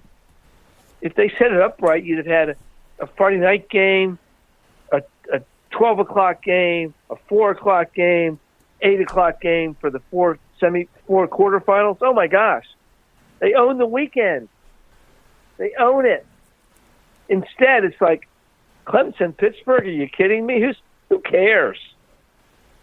Really? I mean, come on. Nobody's watching that crap. I watched about 5 or 10 minutes of the first half. I figured after I was watching the score, if after halftime it got competitive, I would have tuned back in, but I really wasn't watching it. No, the only game that was actually compelling, which I did watch most of, was Alabama Georgia. I mean, that was a great game. Well, I enjoyed it. I watched the American for 3.5 quarters was compelling, but by the fourth quarter, UCF started to run away with it. It was, but it didn't mean a whole lot. It meant nothing because we knew UCF wasn't getting into the playoff. I mean, so. But the Alabama-Georgia game would have been Alabama, UCF, or Georgia-Oklahoma. So, I watched that game, but that would have been a playoff game with a little bit different teams in it, right? I mean, but that was the only game that mattered. I mean, Oklahoma, Texas mattered, but only for one team. I mean, Texas wasn't getting in. I mean, so you only had to watch it to see if Oklahoma would lose. You didn't care who won. And so, they need to fix it. And that's the thing I think we're both business guys. They're giving up revenue. They are giving up. They're just throwing away dollars. Well, I agree. I think they have a lot more opportunity. We're expanding to 6 or 8 teams, and the playoffs. We know from studies in every sport. That's why you saw the NFL add 2 games. That's why we've seen the playoffs change. Every sport has every professional sport expanded their playoffs and looked at reducing or spreading out the difference between games. Even the NFL, moving to a short week on a Thursday game was always postseeded or preceded by a bye week. So, that gave more time off regardless. So you essentially almost have a full 2 weeks off almost from play, a week and a half by playing on a Thursday game. So, and adding 2 games adding 2 more wild cards to the divisions, 4 more teams in. I mean, that means more meaningful play. It doesn't take away the meaning of the season, and that's why they say if you go to 8 teams now, you lose the meaning of the of a playoff. No, you don't. 8 teams is really the pinnacle of where you can go. And I can argue UCF Alabama is an interesting and could be a competitive game, especially if Mackenzie Milton's playing, because multifaceted or mobile quarterbacks has given Alabama's fits through the years. I mean, you can go. You could tell me that Jordan losing Milton hurt. Yeah. Well, that's the thing is they still have a mobile quarterback in there now, and we saw him progress throughout the game this weekend, and he did better throughout the game. He can run, and I mean we saw even a few years back. If we look at Jordan Jefferson for LSU, he was multifaceted. Even Brian Kelly for Mississippi, for Ole Miss, who beat Alabama 2 years in a row. Cam Newton. I mean, we can go down the line. Deshaun Watson. Alabama has struggled, regardless of what anybody wants to say, and they've always been beaten by multifaceted mobile quarterbacks. Johnny Manziel. It was Chad Kelly. Sorry, let me a quick correction there. Chad Kelly, Cardell Jones for Ohio State. It was Bull Wallace one of those years against It was Bo Wallace one year and Chad Kelly the next for Ole Miss. Trevor Knight, the year he had his Heisman run, beating A.J. McCarron. Nick Marshall was on that Auburn team that beat them in I think that was the one where he ran where they kicked 6.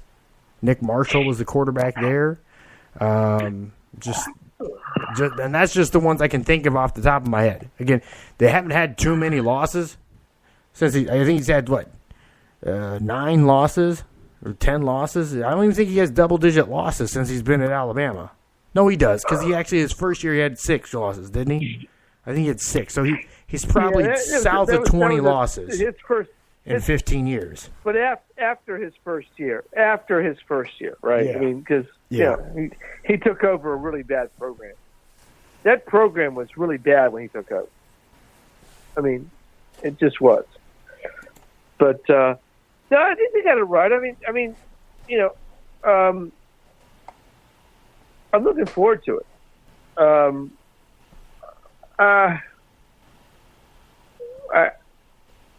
I would rather see. I would rather see, and I would have put Oklahoma 3rd and Notre Dame 4th. But that's just me. Because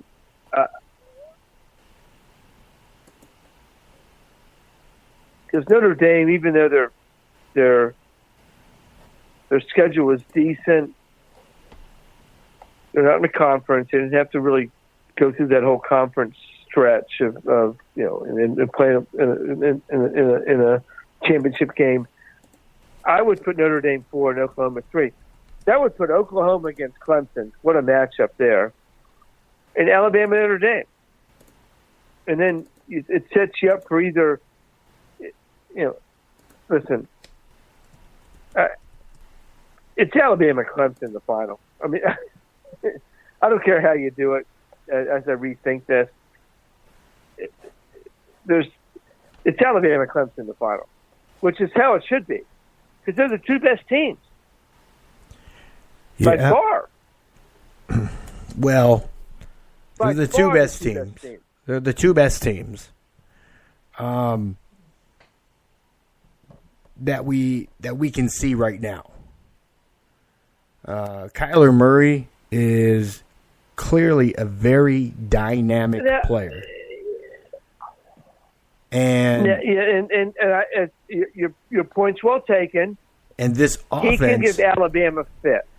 And this offense is a very. It's not. You can't do one thing to just stop it. You can't take just away deep passes because you have, 3 or 4 different options for run, and then because the RPO. That's the thing is with this advent of the RPO, it really screws up Alabama because they don't really see RPO. I'm going to go right back to what Lou said, though. I'm going to go back to what Lou said, and Lou said something that was classic Lou Vickery, because I love Lou. Alabama can run the football against that Oklahoma defense. So if Alabama just controls the clock and keeps Kyler Murray off the field, because Oklahoma's defense sucks. It's not very good. And so if Alabama takes 7 minutes to score a touchdown and they keep ahead, and their defense is going to stop Kyler Murray more than the Oklahoma defense stops the Alabama offense, this is Alabama wins. I mean, that's how that works. And so I think that's going to be the game plan, because Alabama's they've got like 17 running backs probably that can run through Alabama, and so I think that's what's going to happen. They'll get the ball, they control the clock, they run it, they score, and they're going to stop Oklahoma more than Oklahoma stops Alabama. I think that's a fact. Because Alabama's defense is good enough to stop Oklahoma more that Oklahoma's defense can stop Alabama's offense, and that's the whole game. That's the game. Now, if Alabama turns it over, or there's some, different dynamic, but I gotta go with Alabama in that game. I mean, it's going to be very entertaining. It's going to be awesome to watch, but I gotta go with Alabama in that game. Not by a ton, right? I'm not talking about Alabama 21 points, but at the end of the day, that back and forth is eventually going to go Alabama's way, and I'm pretty sure most people think that way. So I'm not alone in that. All right. No, I mean they're ranked. They're tied for 69th against the rush. So, yeah, I would venture that running on them isn't going to be, a stretch. Saban's going to run. He's going to run until he can't run, which I actually doubt that's going to. I actually doubt the can't run's going to happen, but he's going to do it. And Oklahoma, they've given up 35 points a game.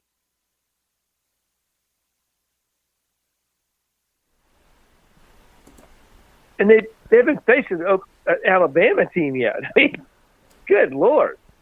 Come on. Yeah, this will be entertaining, but it's going to be. I think it's going to be like a 58 to 41 game or something. Because I mean, Oklahoma's offense is really good, but it's going to be that kind of game. 58-41, 58-45, 50, whatever. You throw the numbers out, but that's what it's going to be. Yeah, and Clemson's going to kill Notre Dame.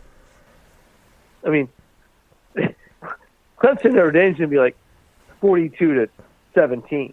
I mean, the more I go over it, if I'm total defense wise, Oklahoma is ranked 124th in the country.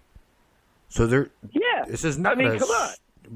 But the thing is with Notre Dame, on the other hand, the one thing Notre Dame has done all year is find a way to either neutralize the competition to play to their level, or they've been able to play at or up to their competition's level. That's been the key this season for them, and it's tough to really take Notre Dame, but even though, but they had the 19th. They have not played overall defense. They have not played a front seven. They have not played a front seven like Clemson's. They haven't, but they did. They beat Syracuse pretty convincingly, 36-3. That was an impressive win. I will say that was impressive.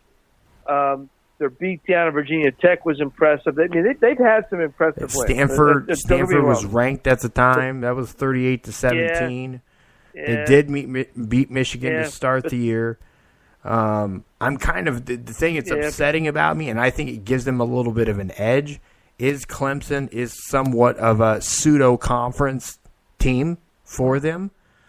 So Clemson is a team that they're going to be able to see any given year on that schedule. Every third or fourth year, Clemson will play. They'll have a home and home with them. So I think that gives them a little bit more of an edge to play up to their competition, because they see them a lot more, and they kind of understand how they can game plan for them. Agreed. I think that gives both teams kind of an edge. An interesting component to this. So I think it'll end up being a lot closer than anybody wants to get. We know Notre Dame isn't the powerhouse that the fans would want them to be. They are a good program. Them in Michigan, I think you can kind of put them on the same level. They aren't what Alabama is and what we probably think Clemson is. So it's tough.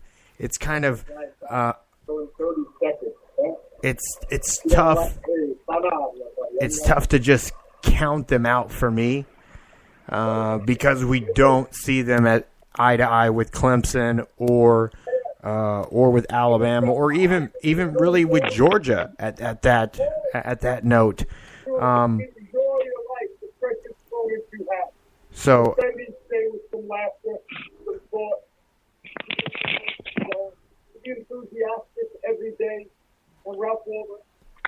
Are you okay? I'm with you on that. I mean, there's no givens, of course, and obviously, I think the matchup Notre Dame against Clemson is much more compelling than Oklahoma, Alabama. They're both compelling because Oklahoma's going to. Kyler Murray's going to just give Alabama fits. Right? It's going to be fits. And Notre Dame's very disciplined. They're a good football team. I just don't see Notre Dame athletically, competing. I actually give Oklahoma a better chance of beating Alabama than I do Notre Dame of beating Clemson. Just because of what you said. Alabama has a hard time dealing with these, and Kyler Murray. Is that guy amazing or what? He is. He's got a $40 million contract already signed with the Oakland Athletics in baseball. That kid's amazing. He's like a Bo Jackson kind of guy, right? He's got a multi-sport kind of guy. And so I think Oklahoma's going to be Alabama fit. I think Notre Dame's just a poor man's Clemson. And so Clemson just does everything better than Notre Dame does. They both do the same things really well, but Clemson just does them all better. And so, that's my point on that middle game. But I think Oklahoma can give Alabama fits. Georgia was up, 28-14? You can't close that out? Really? Evidently you can't not. Close that out? And you knock the starting quarterback out and you still can't close it out? Come on. That's 2 games in a row. Come on. They couldn't close it out. Right? Yeah. Right? Exactly. Yeah, couldn't close it out. So I think that Oklahoma's kind of a closer. They can close this thing out. So we'll see. I watch them. I watch all of them. Listen. Notre Dame's a good team. They're not as good as Clemson. That's why I said I would have Notre Dame 4, Oklahoma 3. From the eyeball test and what I've watched this season, and I watched a lot of football, I would have had Oklahoma 3rd, Notre Dame 4th. Well, because I think Notre Dame's getting smoked. That's the thing is Clemson. I almost think this is the committee really trying to put a notable challenge in front of Oklahoma in front of Alabama, rather, and it also creates that narrative for potentially having the same teams for the national championship for what those like 900th year, like for half a decade in a row. Right. It's what it'd be the 4th year in a row, wouldn't it be? Well, Clemson lost. Well, but Clemson lost to Alabama in the semifinals last year.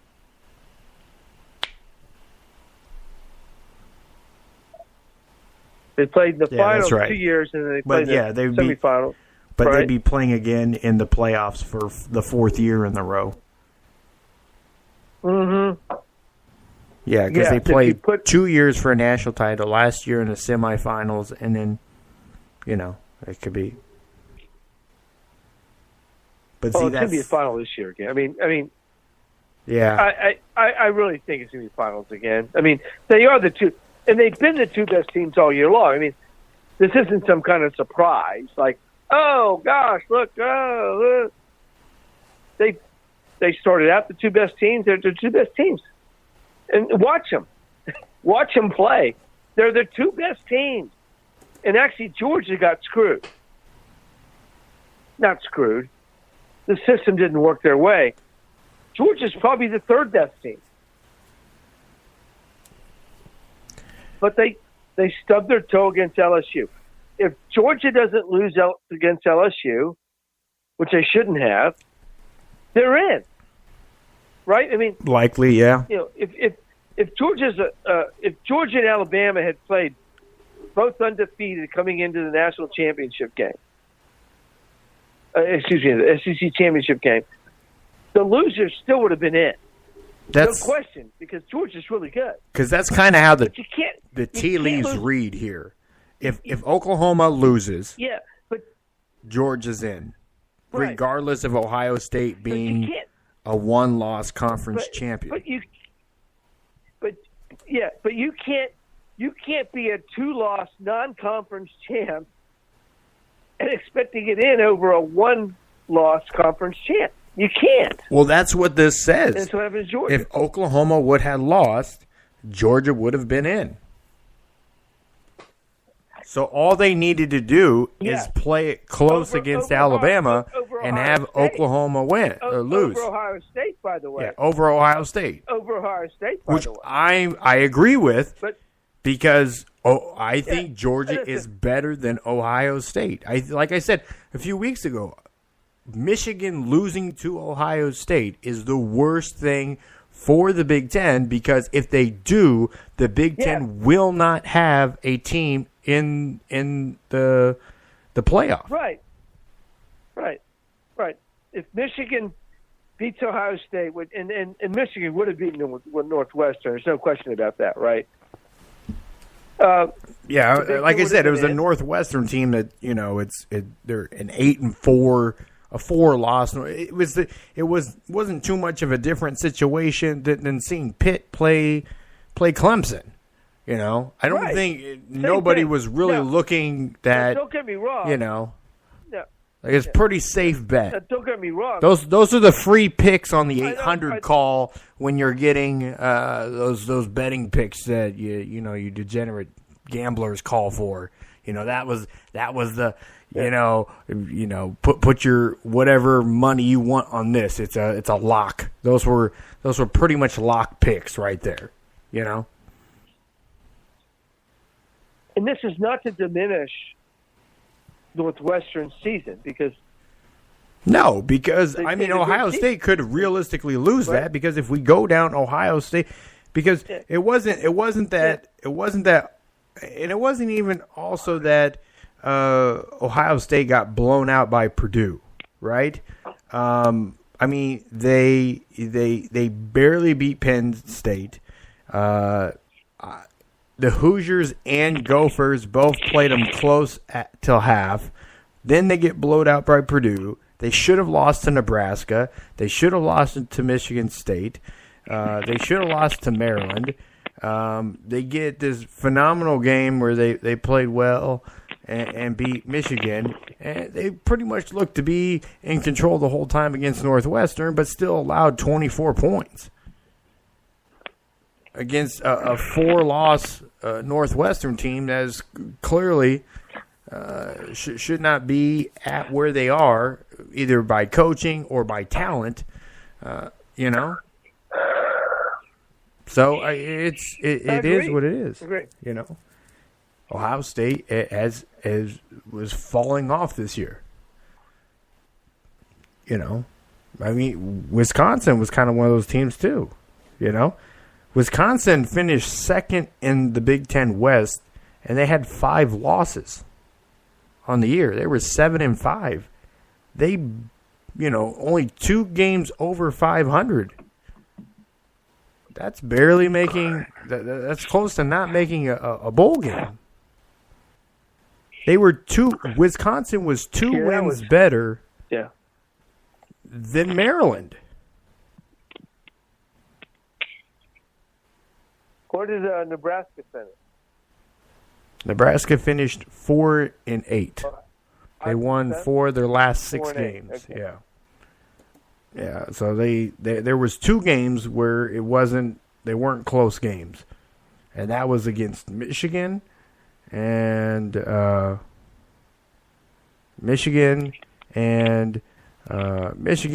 Ohio State, or Michigan and Wisconsin. And Wisconsin pulled away in the second half when they found some momentum off a ridiculous turnover. Nebraska gave the ball away so much in that game. They gave the game away.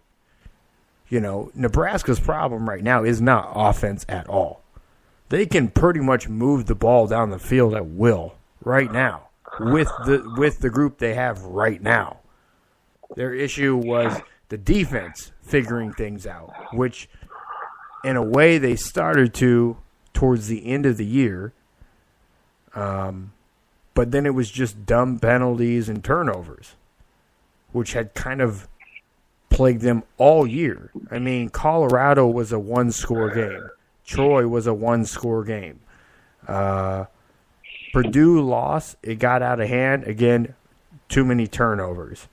Michigan was really the only team that just looked out and out better than them. Too many turnovers, Wisconsin. They should have won Northwestern.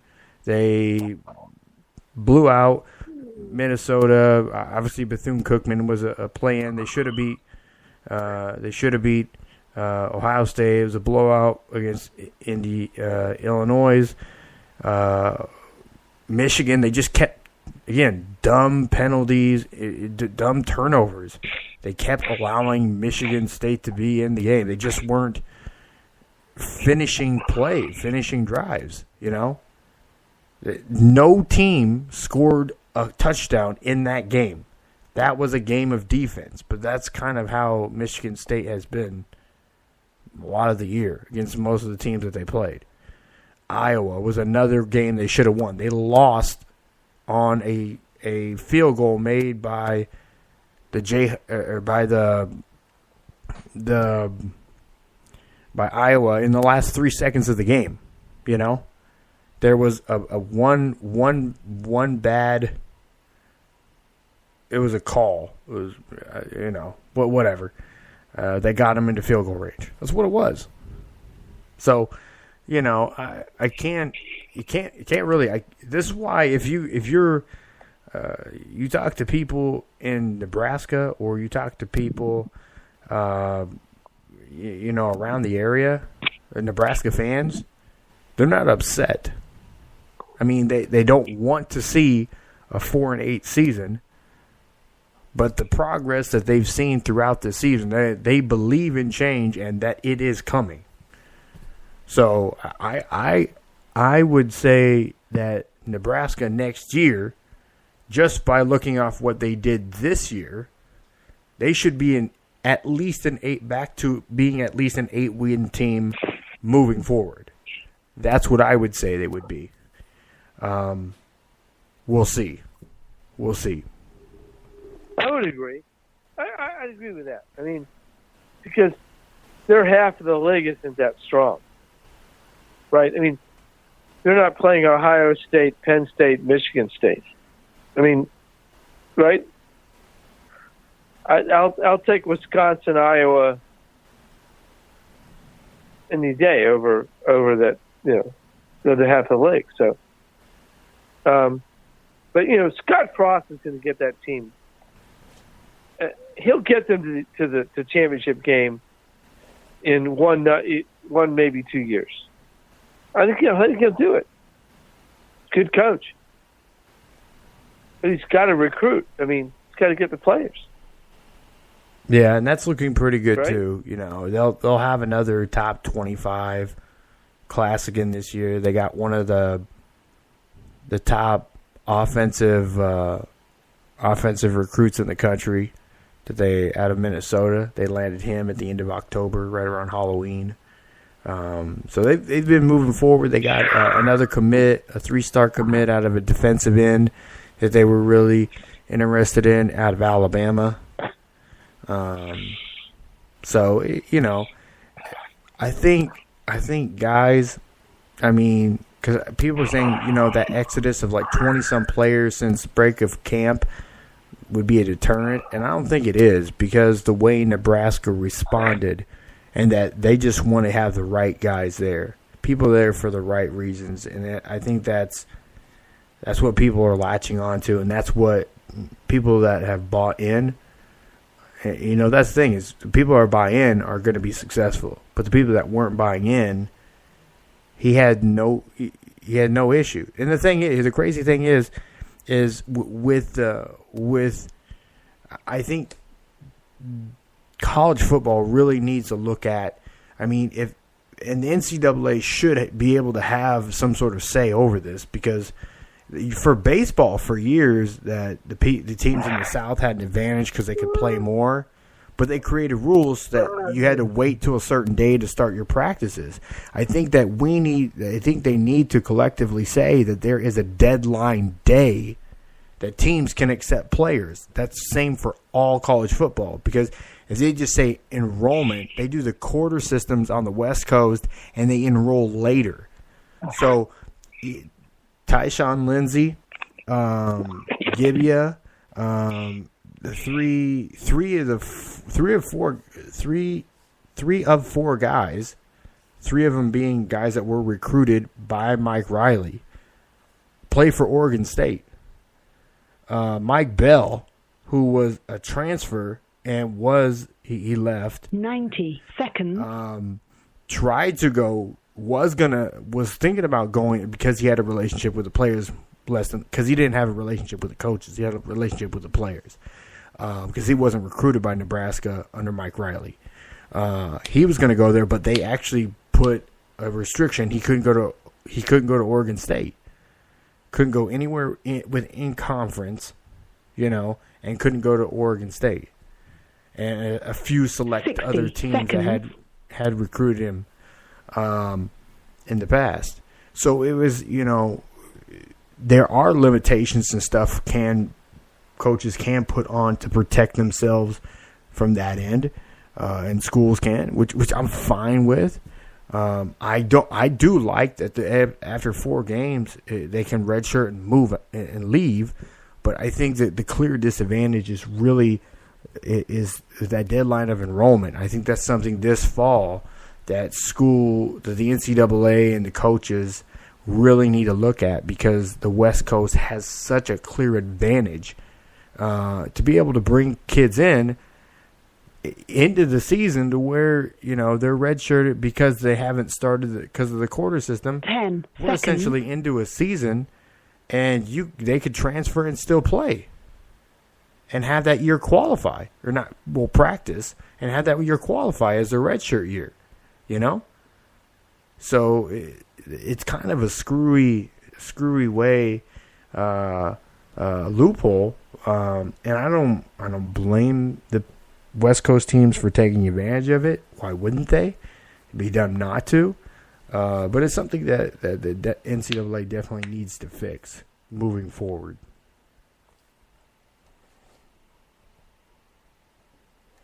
So, but I'm going to move into NFL now. The news came out this weekend that, as I said, was going to happen for a few weeks.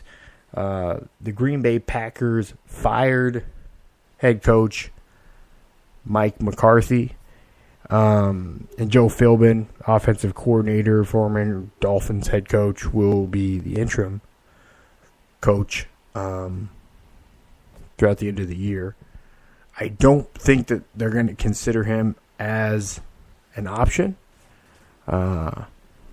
there in Green Bay. I know some people would like to think that he would be interviewed, which he might get an interview, but I don't really think that they're looking at Joe Philbin as a legitimate option. I think that Dave Filippo is probably up there among candidates. Last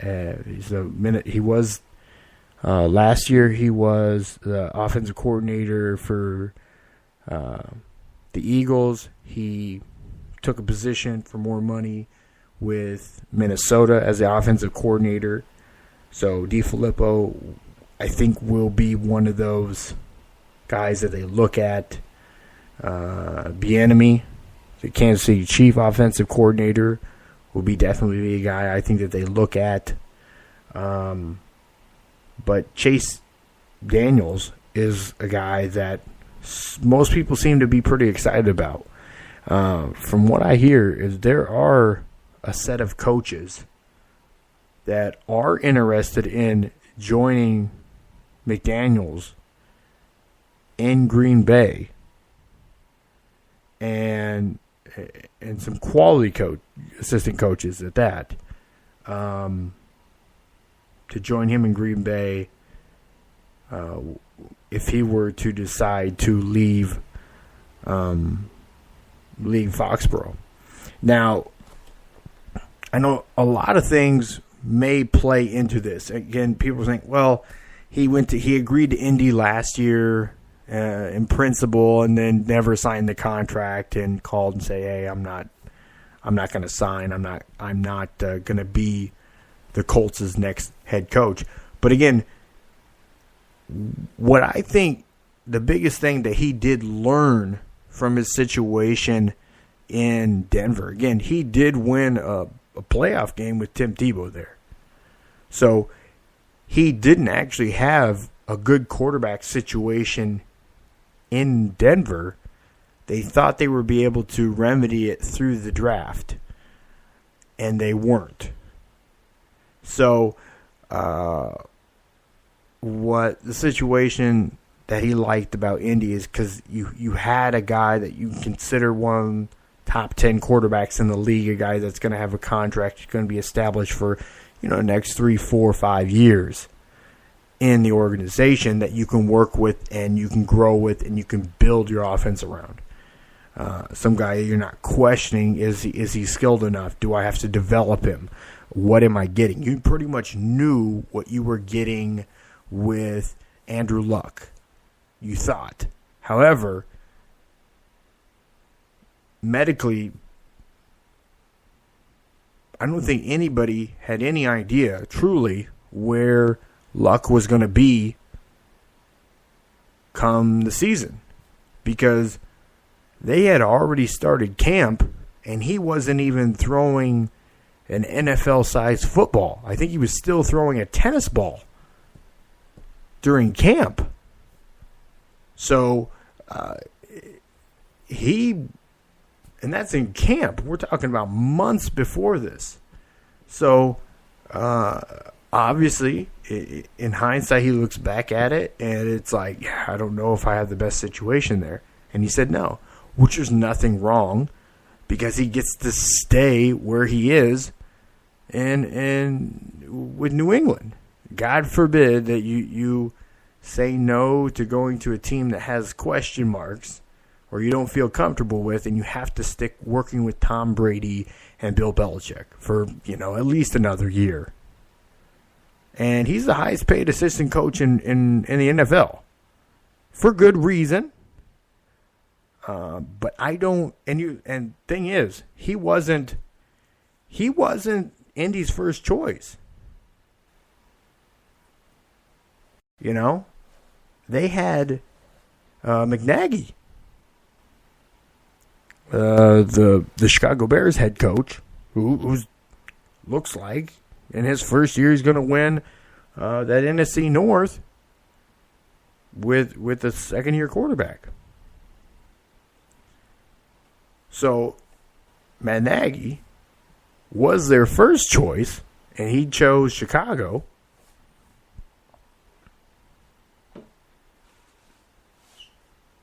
And That's the thing, is the Indy, they had a relationship. The general manager for the Indianapolis Colts has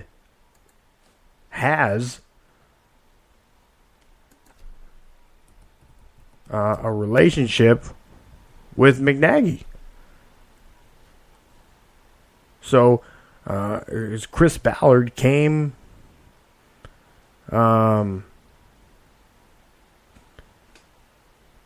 he came from where McNaghy came from. They worked together in Kansas City.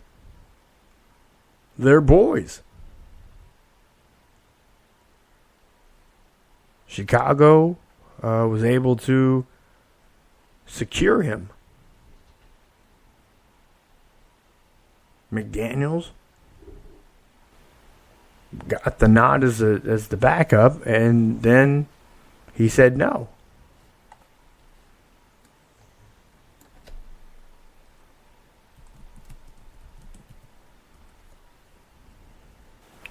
You know, thus they come around to Frank Wright. So, and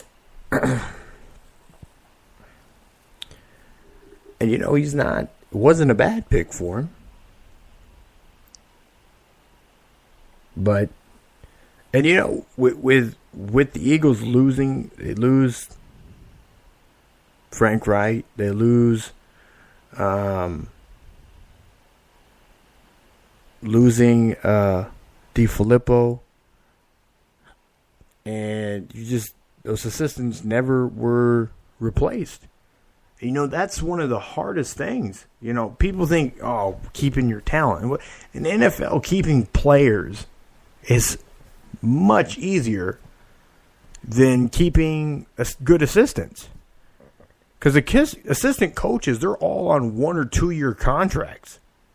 You know, it's the head coach that gets the 5, 7, 10-year contract. You know, but the assistants they're all on 1 or 2 year contracts. You know, so you have to work hard to keep them there. Find ways to get to organizations that have the money that can pay your assistants well. And that's the tough thing. If you have good assistants, not losing them either to other teams that will pay them more or give them a better opportunity to win and pay them more, or a better job, a better, an improvement from offensive coordinator to offensive coordinator, assistant head coach, you know, or head coaching position, you know, or a role in decision making.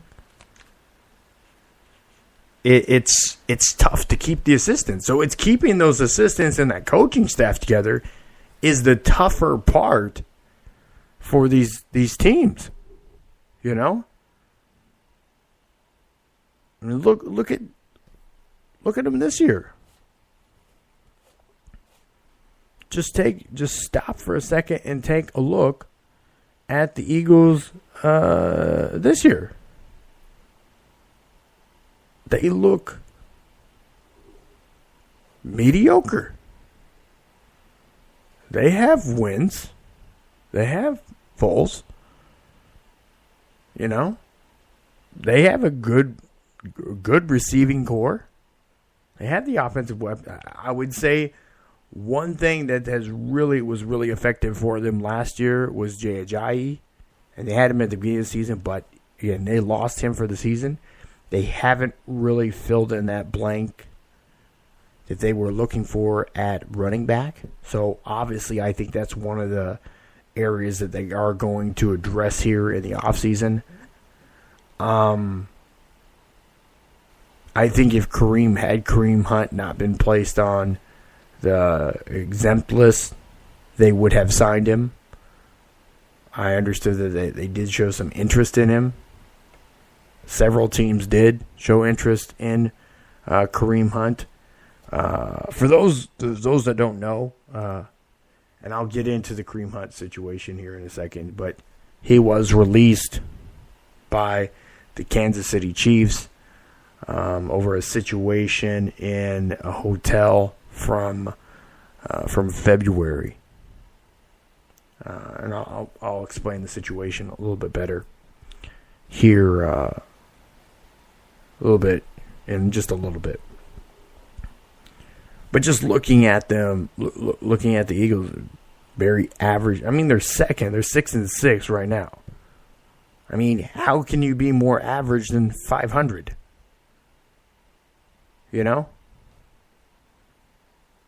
The way that division looks is the Eagles struggled to beat a team that's on a third-string quarterback who's known best for the butt fumble. Right? And they're both 500. The Eagles close their season out. Again, they go to Dallas this week. Game's on Fox. They go to L.A. to the Rams next week, and that's the Sunday night game of the week on NBC. Then they're back at home against the Texans on CBS, and then they end the season at Washington, a team that they just struggled to beat with, again, Mark Sanchez.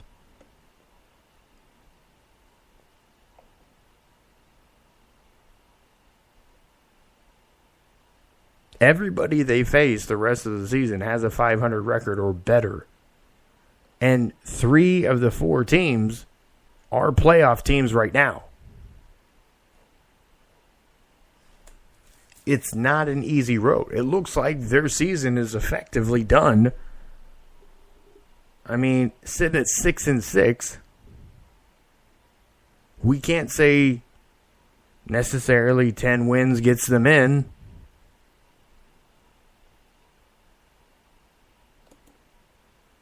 Dallas being a game ahead. Dallas finishes the season off, obviously, with Philly at home this weekend.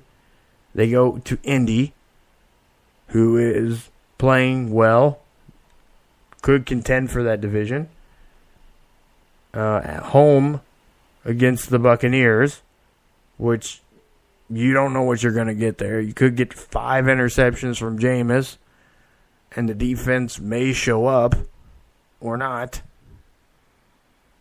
And then you have the Giants. And then you go to New York to end the season in the Meadowlands. A little bit easier route, where only 2 of their final 4 opponents are 500 or better. Only 1 has a winning record. So, you know, it looks like Dallas should win the East. They're the odds-on favorite right now.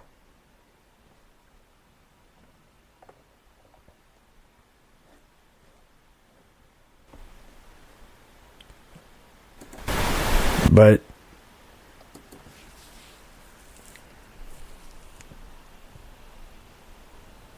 and Green Bay,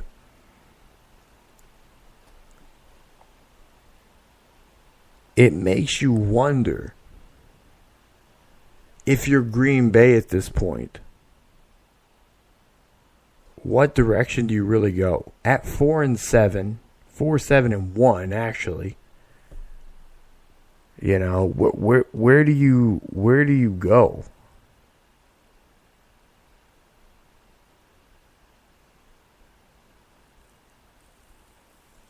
I mean, you're looking at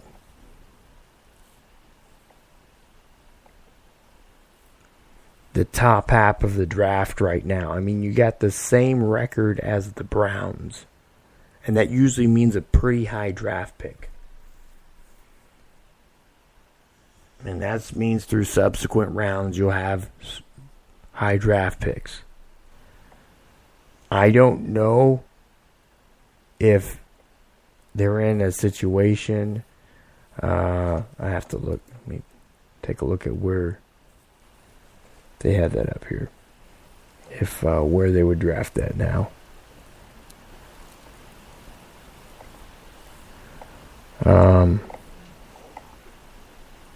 No, bear with me for a second here.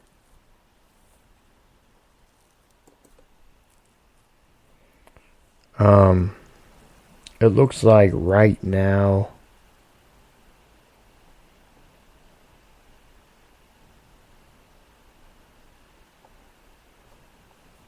$18th. That doesn't seem right. All right, that's the wrong one. Anyways, they're looking at top half of the draft with only 4 wins. Is it better for Aaron Rodgers to go out there and really win? Or is this where maybe if you don't take Aaron Rodgers out of the game, maybe there's some guys on defense you take out? I don't know.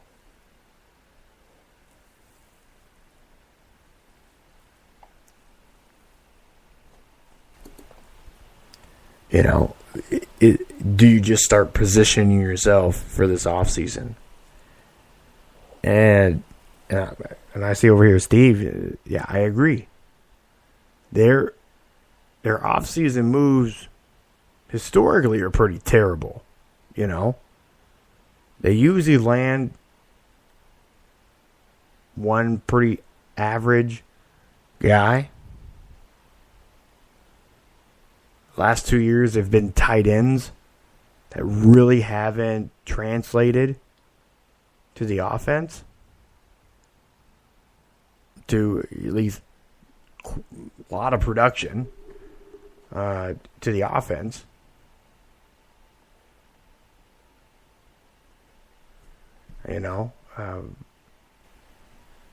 Where's the focus on building more on the offensive line? Where's the focus on finding more depth for running back? Like, their best running back the last couple seasons has been a wide receiver. And this year, they drafted a guy who I thought was a quality pick, and hasn't really materialized all that much. But then you look at some of the reports. I've talked about it in years past, but really more so, stuff's coming to head now that McCarthy's out or was on his way out. But Aaron Rodgers wasn't vibing with him, changing play calls. Again,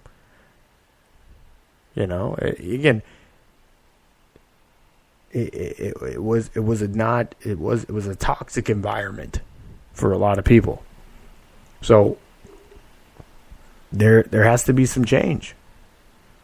But one thing that they need to look at is from a team's dynamic altogether.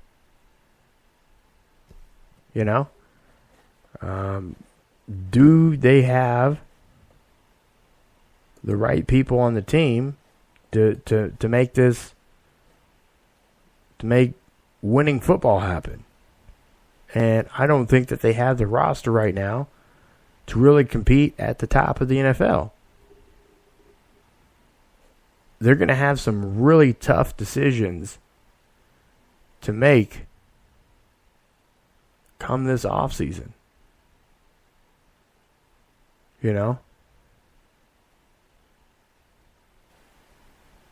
I mean, I think a big one is Clay Matthews the guy you want there on your defense? Or can you find a better option? Save some money. Build around some other guys.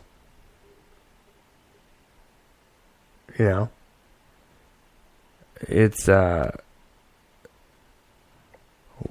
what can you do about the offensive line situation? How can you improve that?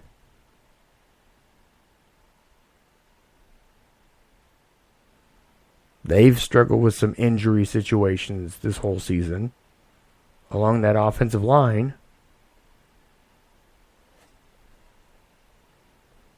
But most of the guys along that line have, are 5-6 years deep in the league.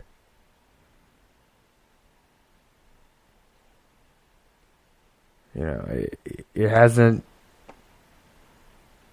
They need some freshness there along the offensive line.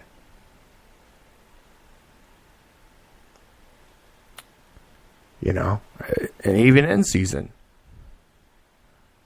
For them to trade away Clinton Dix, their second best player on the team, how does that make sense? What does he say? He's on a rookie contract still. I don't get that. You still have 2 years. And they have the fifth year because he was a first round pick. They have a 5th year option on him too. So it didn't make any sense. Look, I see Steve there. He just commented there too. He agrees. Doesn't make sense. And that's the thing is, and you question sometimes, the whole chicken or the egg thing. Is it the toxicity on the offensive side and them not gelling there? Or is it the defense that's just giving up too much? The first game, they're giving up 20, 30-something points every single game. They gave up 20 points in a loss to an Arizona team that is pathetic. 24 to Minnesota. 27 to Seattle. 29 to the Rams. In a game they lost by 2. You gave up 30 to the terrible San Francisco 49ers. 30 to the 49ers. Detroit, you give up 31. You lose to Detroit. You beat the 49ers by 3, and then you lose to Detroit the week before. 31 to the Redskins. You go into overtime, but you give up 29 points and a tie to Minnesota. So you haven't beat Minnesota all season, and you give up 24 and 29. You give up, like I said, 24 in the loss of the first game. That's the thing, is if the defense could save them one score, one score a game, that means they win the first game. They beat Minnesota, clearly, in a tie. They would still have lost to Washington. They still beat Buffalo, but who hasn't? They come close. No. Actually, yeah. It could be a tie game there, and you have a shot at beating Detroit. It could be a tie game there. You beat San Francisco by a larger margin. You beat the Rams. You still lose to the Patriots. You end up beating Seattle.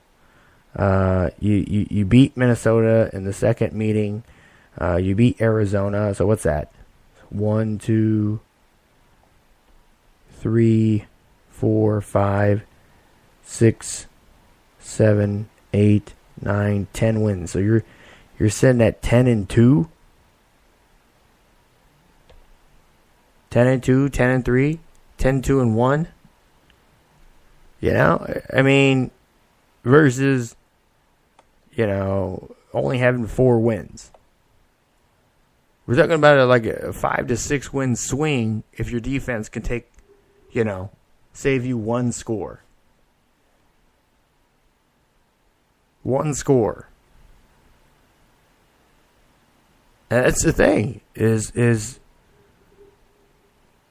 it's been so close. That's been some of the frustration Aaron Rodgers has had.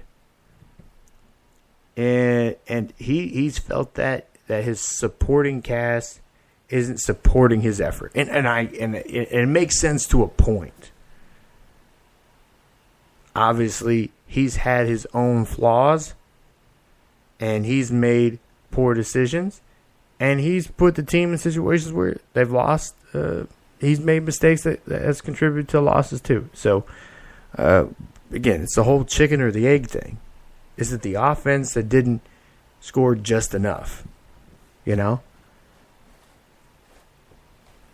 if you're giving some 24, 28 points a game in losses, in close loss, 1-score losses, that means, if you have the best quarterback, what some people think is one of the best quarterback talents in the history of football, shouldn't you be winning more games? Shouldn't you be doing more? That's the question. It's not like McCarthy just got there. He won 1 Super Bowl with him and has been largely mediocre. You could argue that the Falcons, through 3 different coaches, have had more success.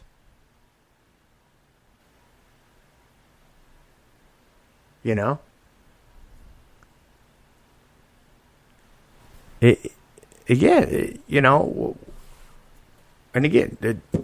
not like the Lions have been lighting it up. It's not like the Bears have been lighting it up. And Minnesota, just over the last 3 years, has really been something formidable. So,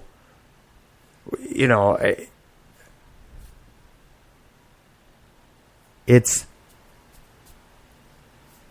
how is it that this team is just not winning or really competing or be the odds-on favorite to win every single year in that division? They're cheap. They don't buy the talent that they need to exemplify who they have at the top end. They've done a good job of finding some guys and developing them. But one thing that they obviously have gotten away from is finding quality talent at running back and being able to develop it. Having good offensive linemen in there to move and control the offensive line.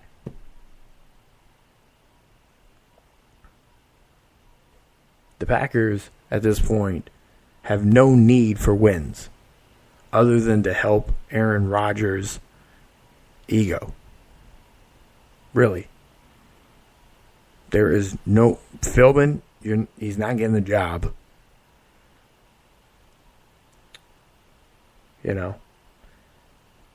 So it's... The organization needs to look at what they can do to plan for the future. They did the right thing firing McCarthy early so they could start their search early and understand who they want and start planning for the future early. So we'll see where that comes in the not too distant future. All right, got about 30 minutes left in the show tonight. Again, thank you all of you that are tuning in out there on Facebook Live. If you're watching a replay of this on YouTube, please subscribe to the show. Or listening to it either on Blog Talk Radio or over on the free Spreaker app. The free Spreaker app is where people are going and listening to it more and more each week. So you can download the app for free. You can listen to the full 3 hours from beginning to end, live or the podcasted version. It's free wherever you find your apps, Apple Store, App Store, Apple Cart, whatever it is for Apple, Play Store for Android. And just download it free. It's Spreaker, Spreaker.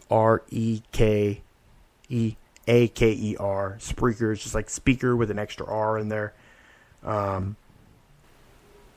It's a cool app. A lot of other podcasts and shows on there as well. So go check it out there. A lot of you listen to it on SoundCloud too. So very much appreciative to all the listeners out there showing the love and following the show each and every week. And if you're over on Spreaker, follow the show because they'll give you alerts when the next show comes up. So this way you'll get it right in your email. And that helps the show out too. So we can build on other syndications, and we're really close to the deal we're working out with iHeart. They're working to be on iHeartRadio, the podcast on iHeartRadio as well. So the more love you show, the easier it is to make these things happen, to help the show expand and go to other vast places. So. All right, so I promised I was going to talk about the fight that happened this weekend, that happened Saturday in the Staples Center. I score major fights, boxing. I score them live, okay? So if you're, it's a great follow on Twitter, especially during, events like that. I put them out there. I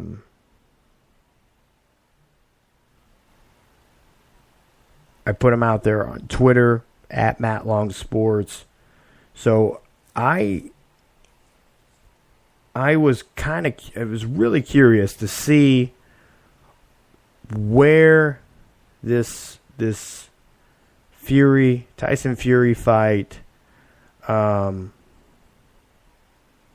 was going to go, how it was going to end up, what we were going to, as fans and as the sport, was going to get from it. Tyson Fury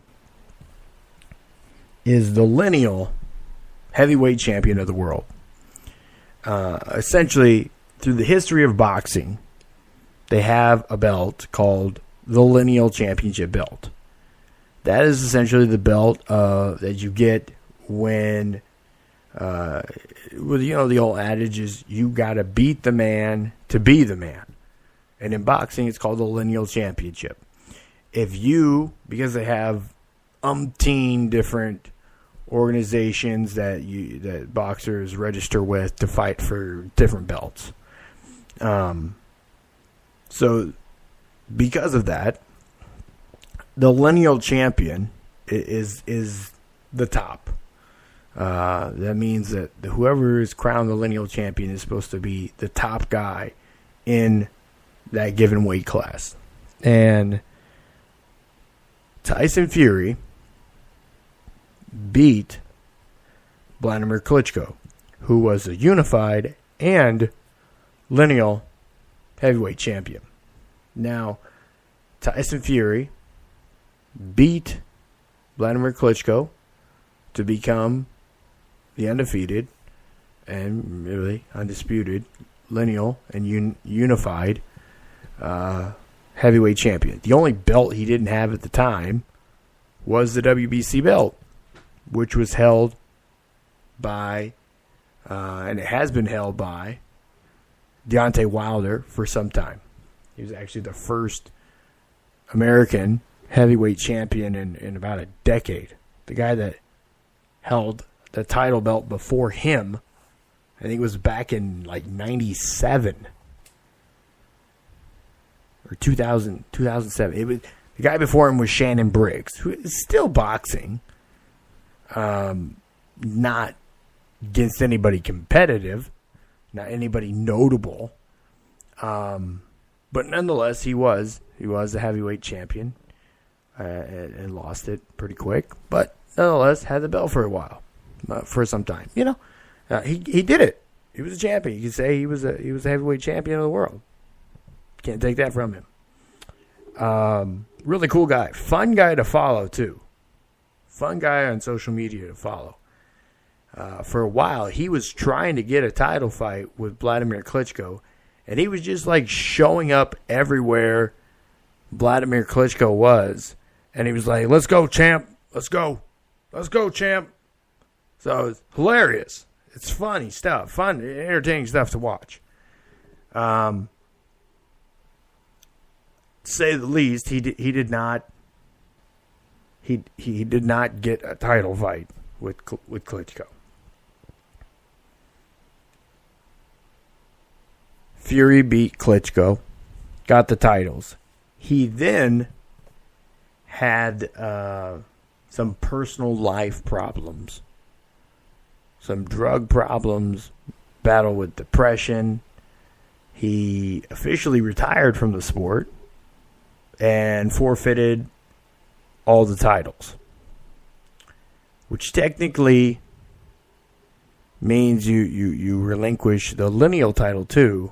However, historically with the sport, until you beat the man, you can't be the man. So technically he's still the Lineal champion, and he goes by that title, and people go along with it. Deontay Wilder has successfully defended his WBC title several times since he originally won it.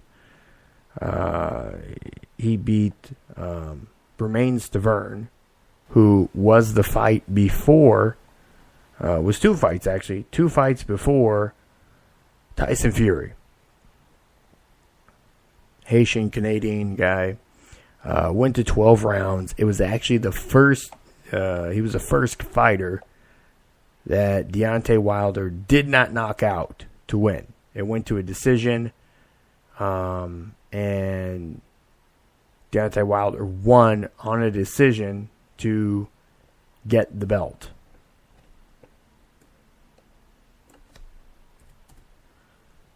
So, since then, the competition, since getting the belt, the level of competition he has fought since the Bermane Stiverne fight, which was, let me pull it up. I'm pulling it up here. Which was in 2015. He won by unanimous decision. Eric Molina, who essentially came out of retirement. Johan Dupas, who was a decent.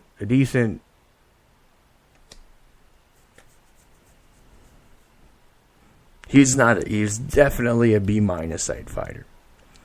Arthur Spinka, again, another B-side type fighter. Chris Areola essentially came again out of retirement. Gerald Washington is a prospect.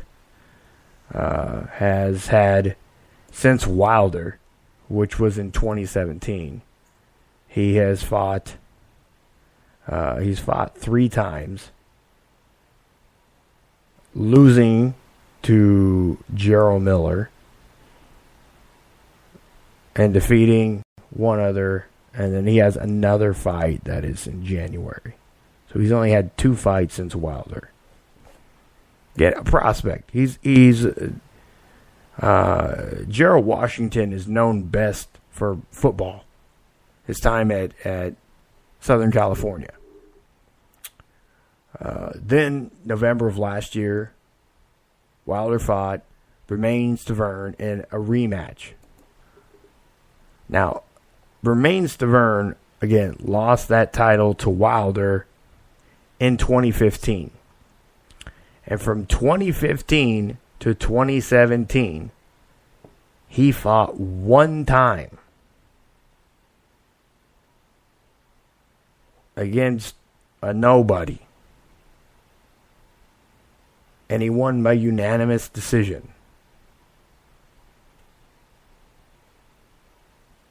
And that was literally like 10 months. That was in November of 2015.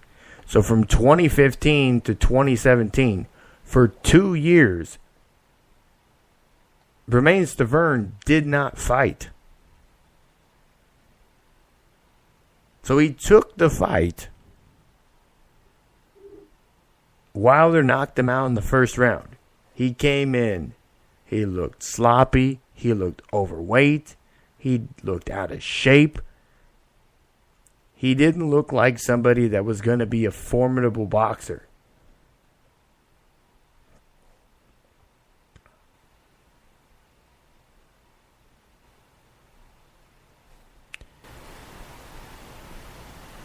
Bermane Stiverne beat Chris Arreola twice in 2013 and 2014 to win ultimately the silver, then capture the main vacant WBC title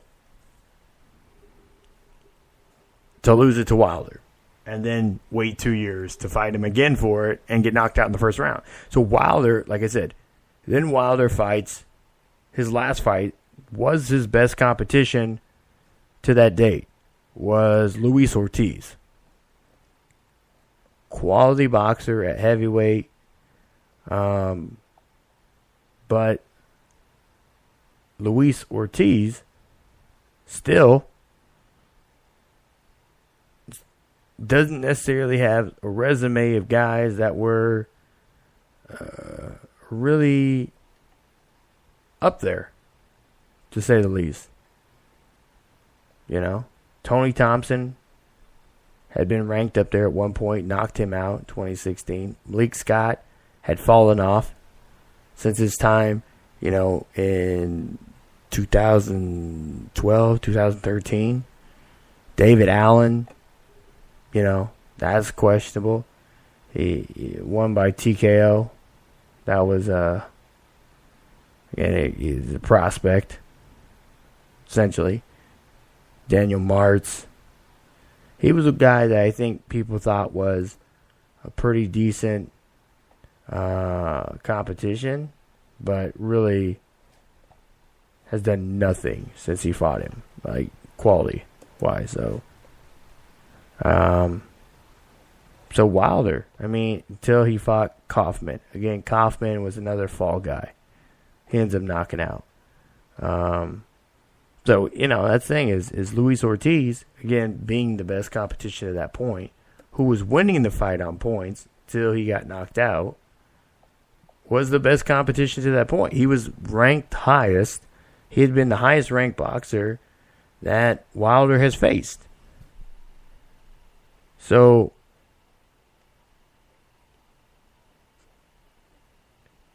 in 7 title defenses, Ortiz was the first guy in the top 10 in any ranking that he had faced. How do you defend a title 7 times and not fight anybody in the top 10 in 7 defenses of your title? You beat the one guy that's in the top 10, and then Tyson Fury. Tyson Fury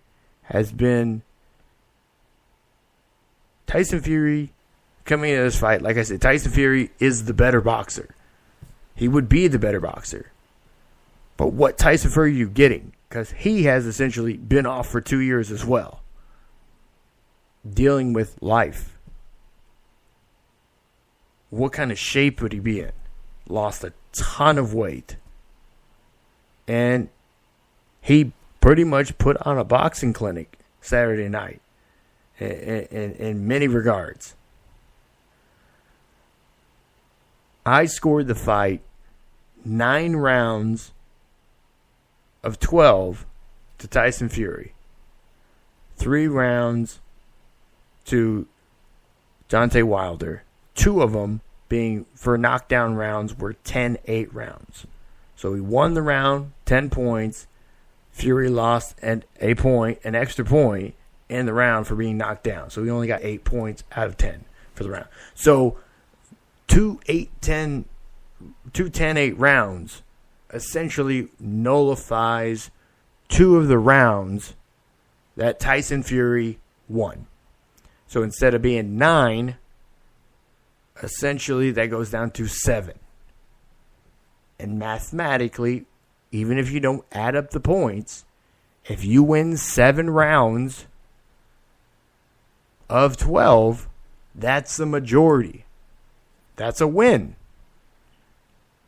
It doesn't matter if you got knocked down twice. There is no 3 knockdown rule in play.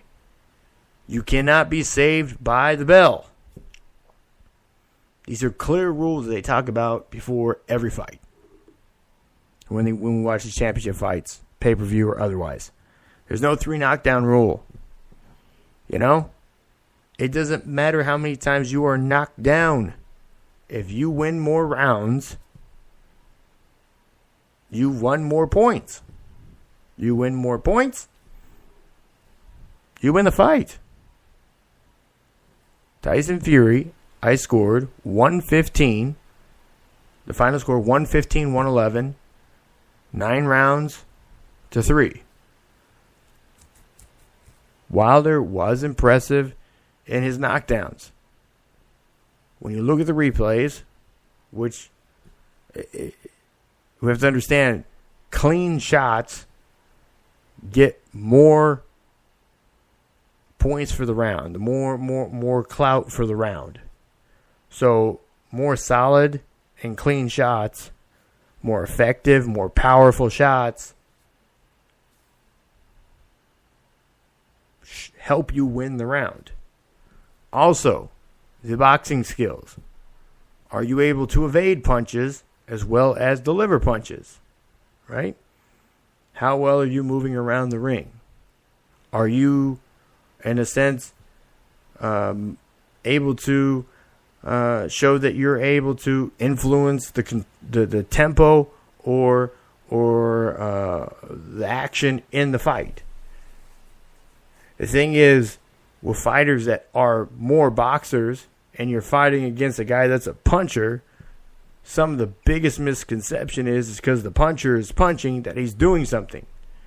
We've seen a couple fights back, Manny Pacquiao lose to David Horn or Jeff Horn because he fought against a puncher. I'd have to go back and look, but I think I had Pacquiao winning 10 out of 12 rounds in that fight. Pacquiao wasn't knocked down. Jeff Horn was knocked down. So it looked like a pretty simple, straightforward, unanimous decision win for Jeff Horn, and it turned out to be a split decision loss for Pacquiao. Again, I've been there to defend, the judges in the past, because as the viewer, we have a lot more angles and we have a lot better perspective of what's going on in the ring than the judges do. And that shouldn't be the case. So I think boxing really needs to take a long, hard look at how if they really want people to come on as fans, how the judges are positioned. Do they have monitors? Are you going to open up for other replay? Because they do have replay in boxing. It's very limited. But do you open it up for replay? Do you add judges? Do you make it mandatory to have those scorecards live? Not the projected scorecard,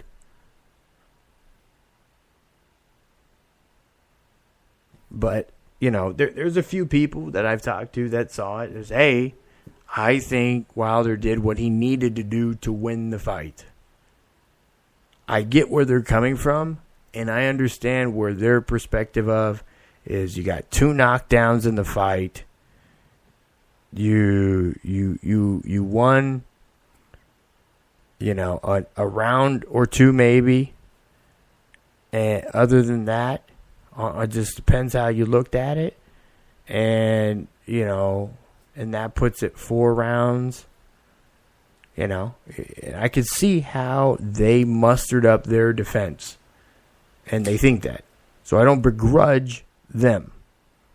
But however, from my view, from my scorecard, it was a clear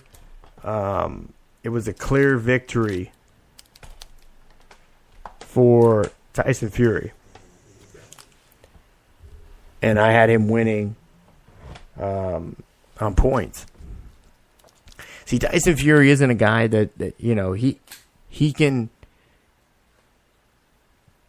he has power, but a lot of the power is in his weight. He's not a guy going in there with a lot of power in his punch like Wilder has. I mean, Wilder weighed in at the fight. I think his official weigh-in was like 212. He was like a few pounds over cruiserweight. By the way, I've talked to some sources telling me that he's flirted with the idea of actually going down to cruiserweight and staying at heavyweight and kind of doing a Holyfield type thing and trying to win titles at both divisions, both weight divisions. Tyson Fury, on the other hand, weighed in officially, I think, at 250 something, 256. So significantly larger in weight, 40 some pounds. But when it comes down to the fight, I had Tyson Fury winning the fight. Now this opens up, is this a second one? Is this a ruse like many people think the first Canelo fight was? Triple G fans felt that, Canelo lost the first fight. I actually had Canelo winning the first fight on points, and it was a draw. I had Canelo winning the second fight unanimously, which he did, and got all the titles. So they're going to have a third fight. And when I told you set up the fights, ideally with the whole Triple G Canelo fight situation, the first one being a draw, I said the second fight has to be won by Canelo if you want to maximize your profitability on the third fight. And that's exactly what happened. And going into that fight, I really don't see if Golovkin can't knock out Canelo, I don't see him really actually winning on points. And Golovkin may retire. You don't know. He probably may only have a few more fights. He's a free agent right now. I know Bob Arum, I know Top Rank has been they look at that. Al Heyman and PBS, Al Heyman and Triple G had a meeting this weekend. Al Heyman and Triple G about joining Premier Boxing Champions and their venture with Showtime. We'll see what happens there.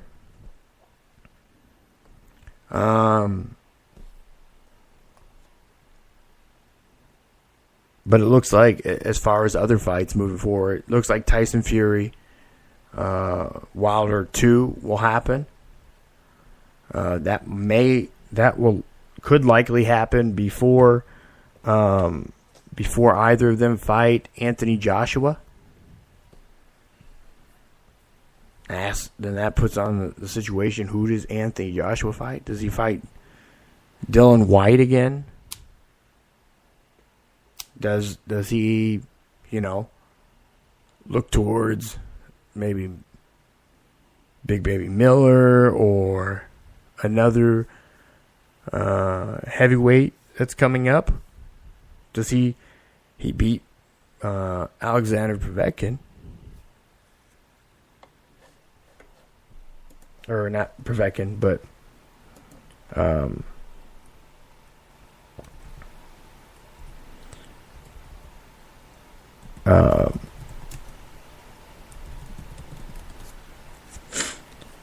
the Russian fighter. What's his name? You have it? Yeah, the one that Wilder tried to fight twice.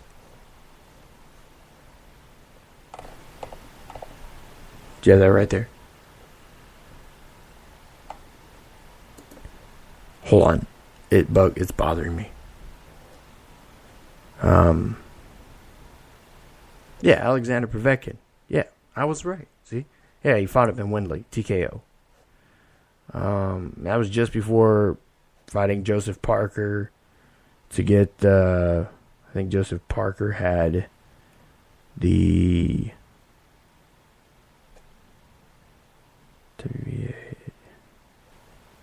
had the WBO title. So he beat Joseph Parker by unanimous decision to win the WBO title. Then defended him against Alexander Povetkin. So he's essentially considered the unified champion. You know, and that's the thing is, but he doesn't have the WBC belt. So he's going to defend it again. He's looking to fight in April. But who he fights next, I don't know. We don't know.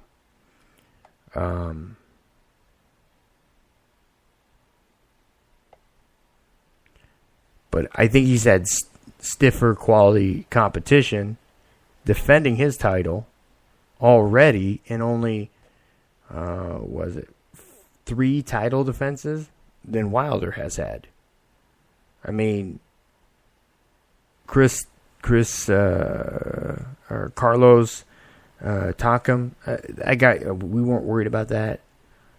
Joseph Parker, he had a title belt, so he won one from a former champion. He beats Alexander Povetkin, you know. So those are 2 champions. So you beat a current champion to get a new belt, and then you beat a former champion. And this is coming off of beating by TKO, by stoppage, beating Vladimir Klitschko, who hasn't been knocked down very often in his career. And you beat him. A guy that has a 64-4 record. So,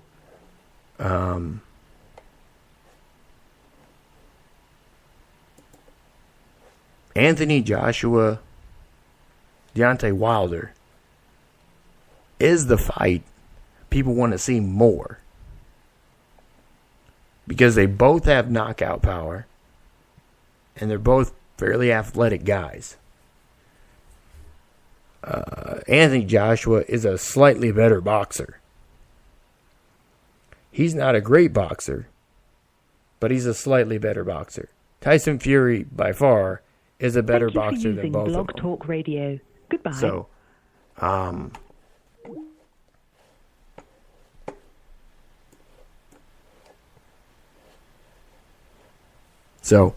But that's going to do it for the show this week.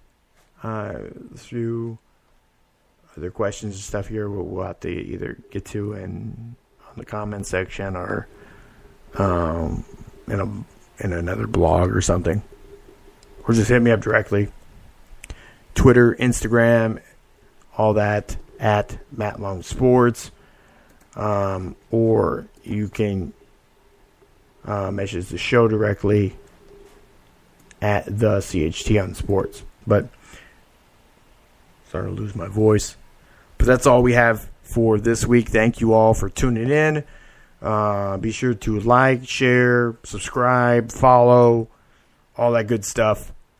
Download the free app, Spreaker. But have a good night. I'm out. Peace.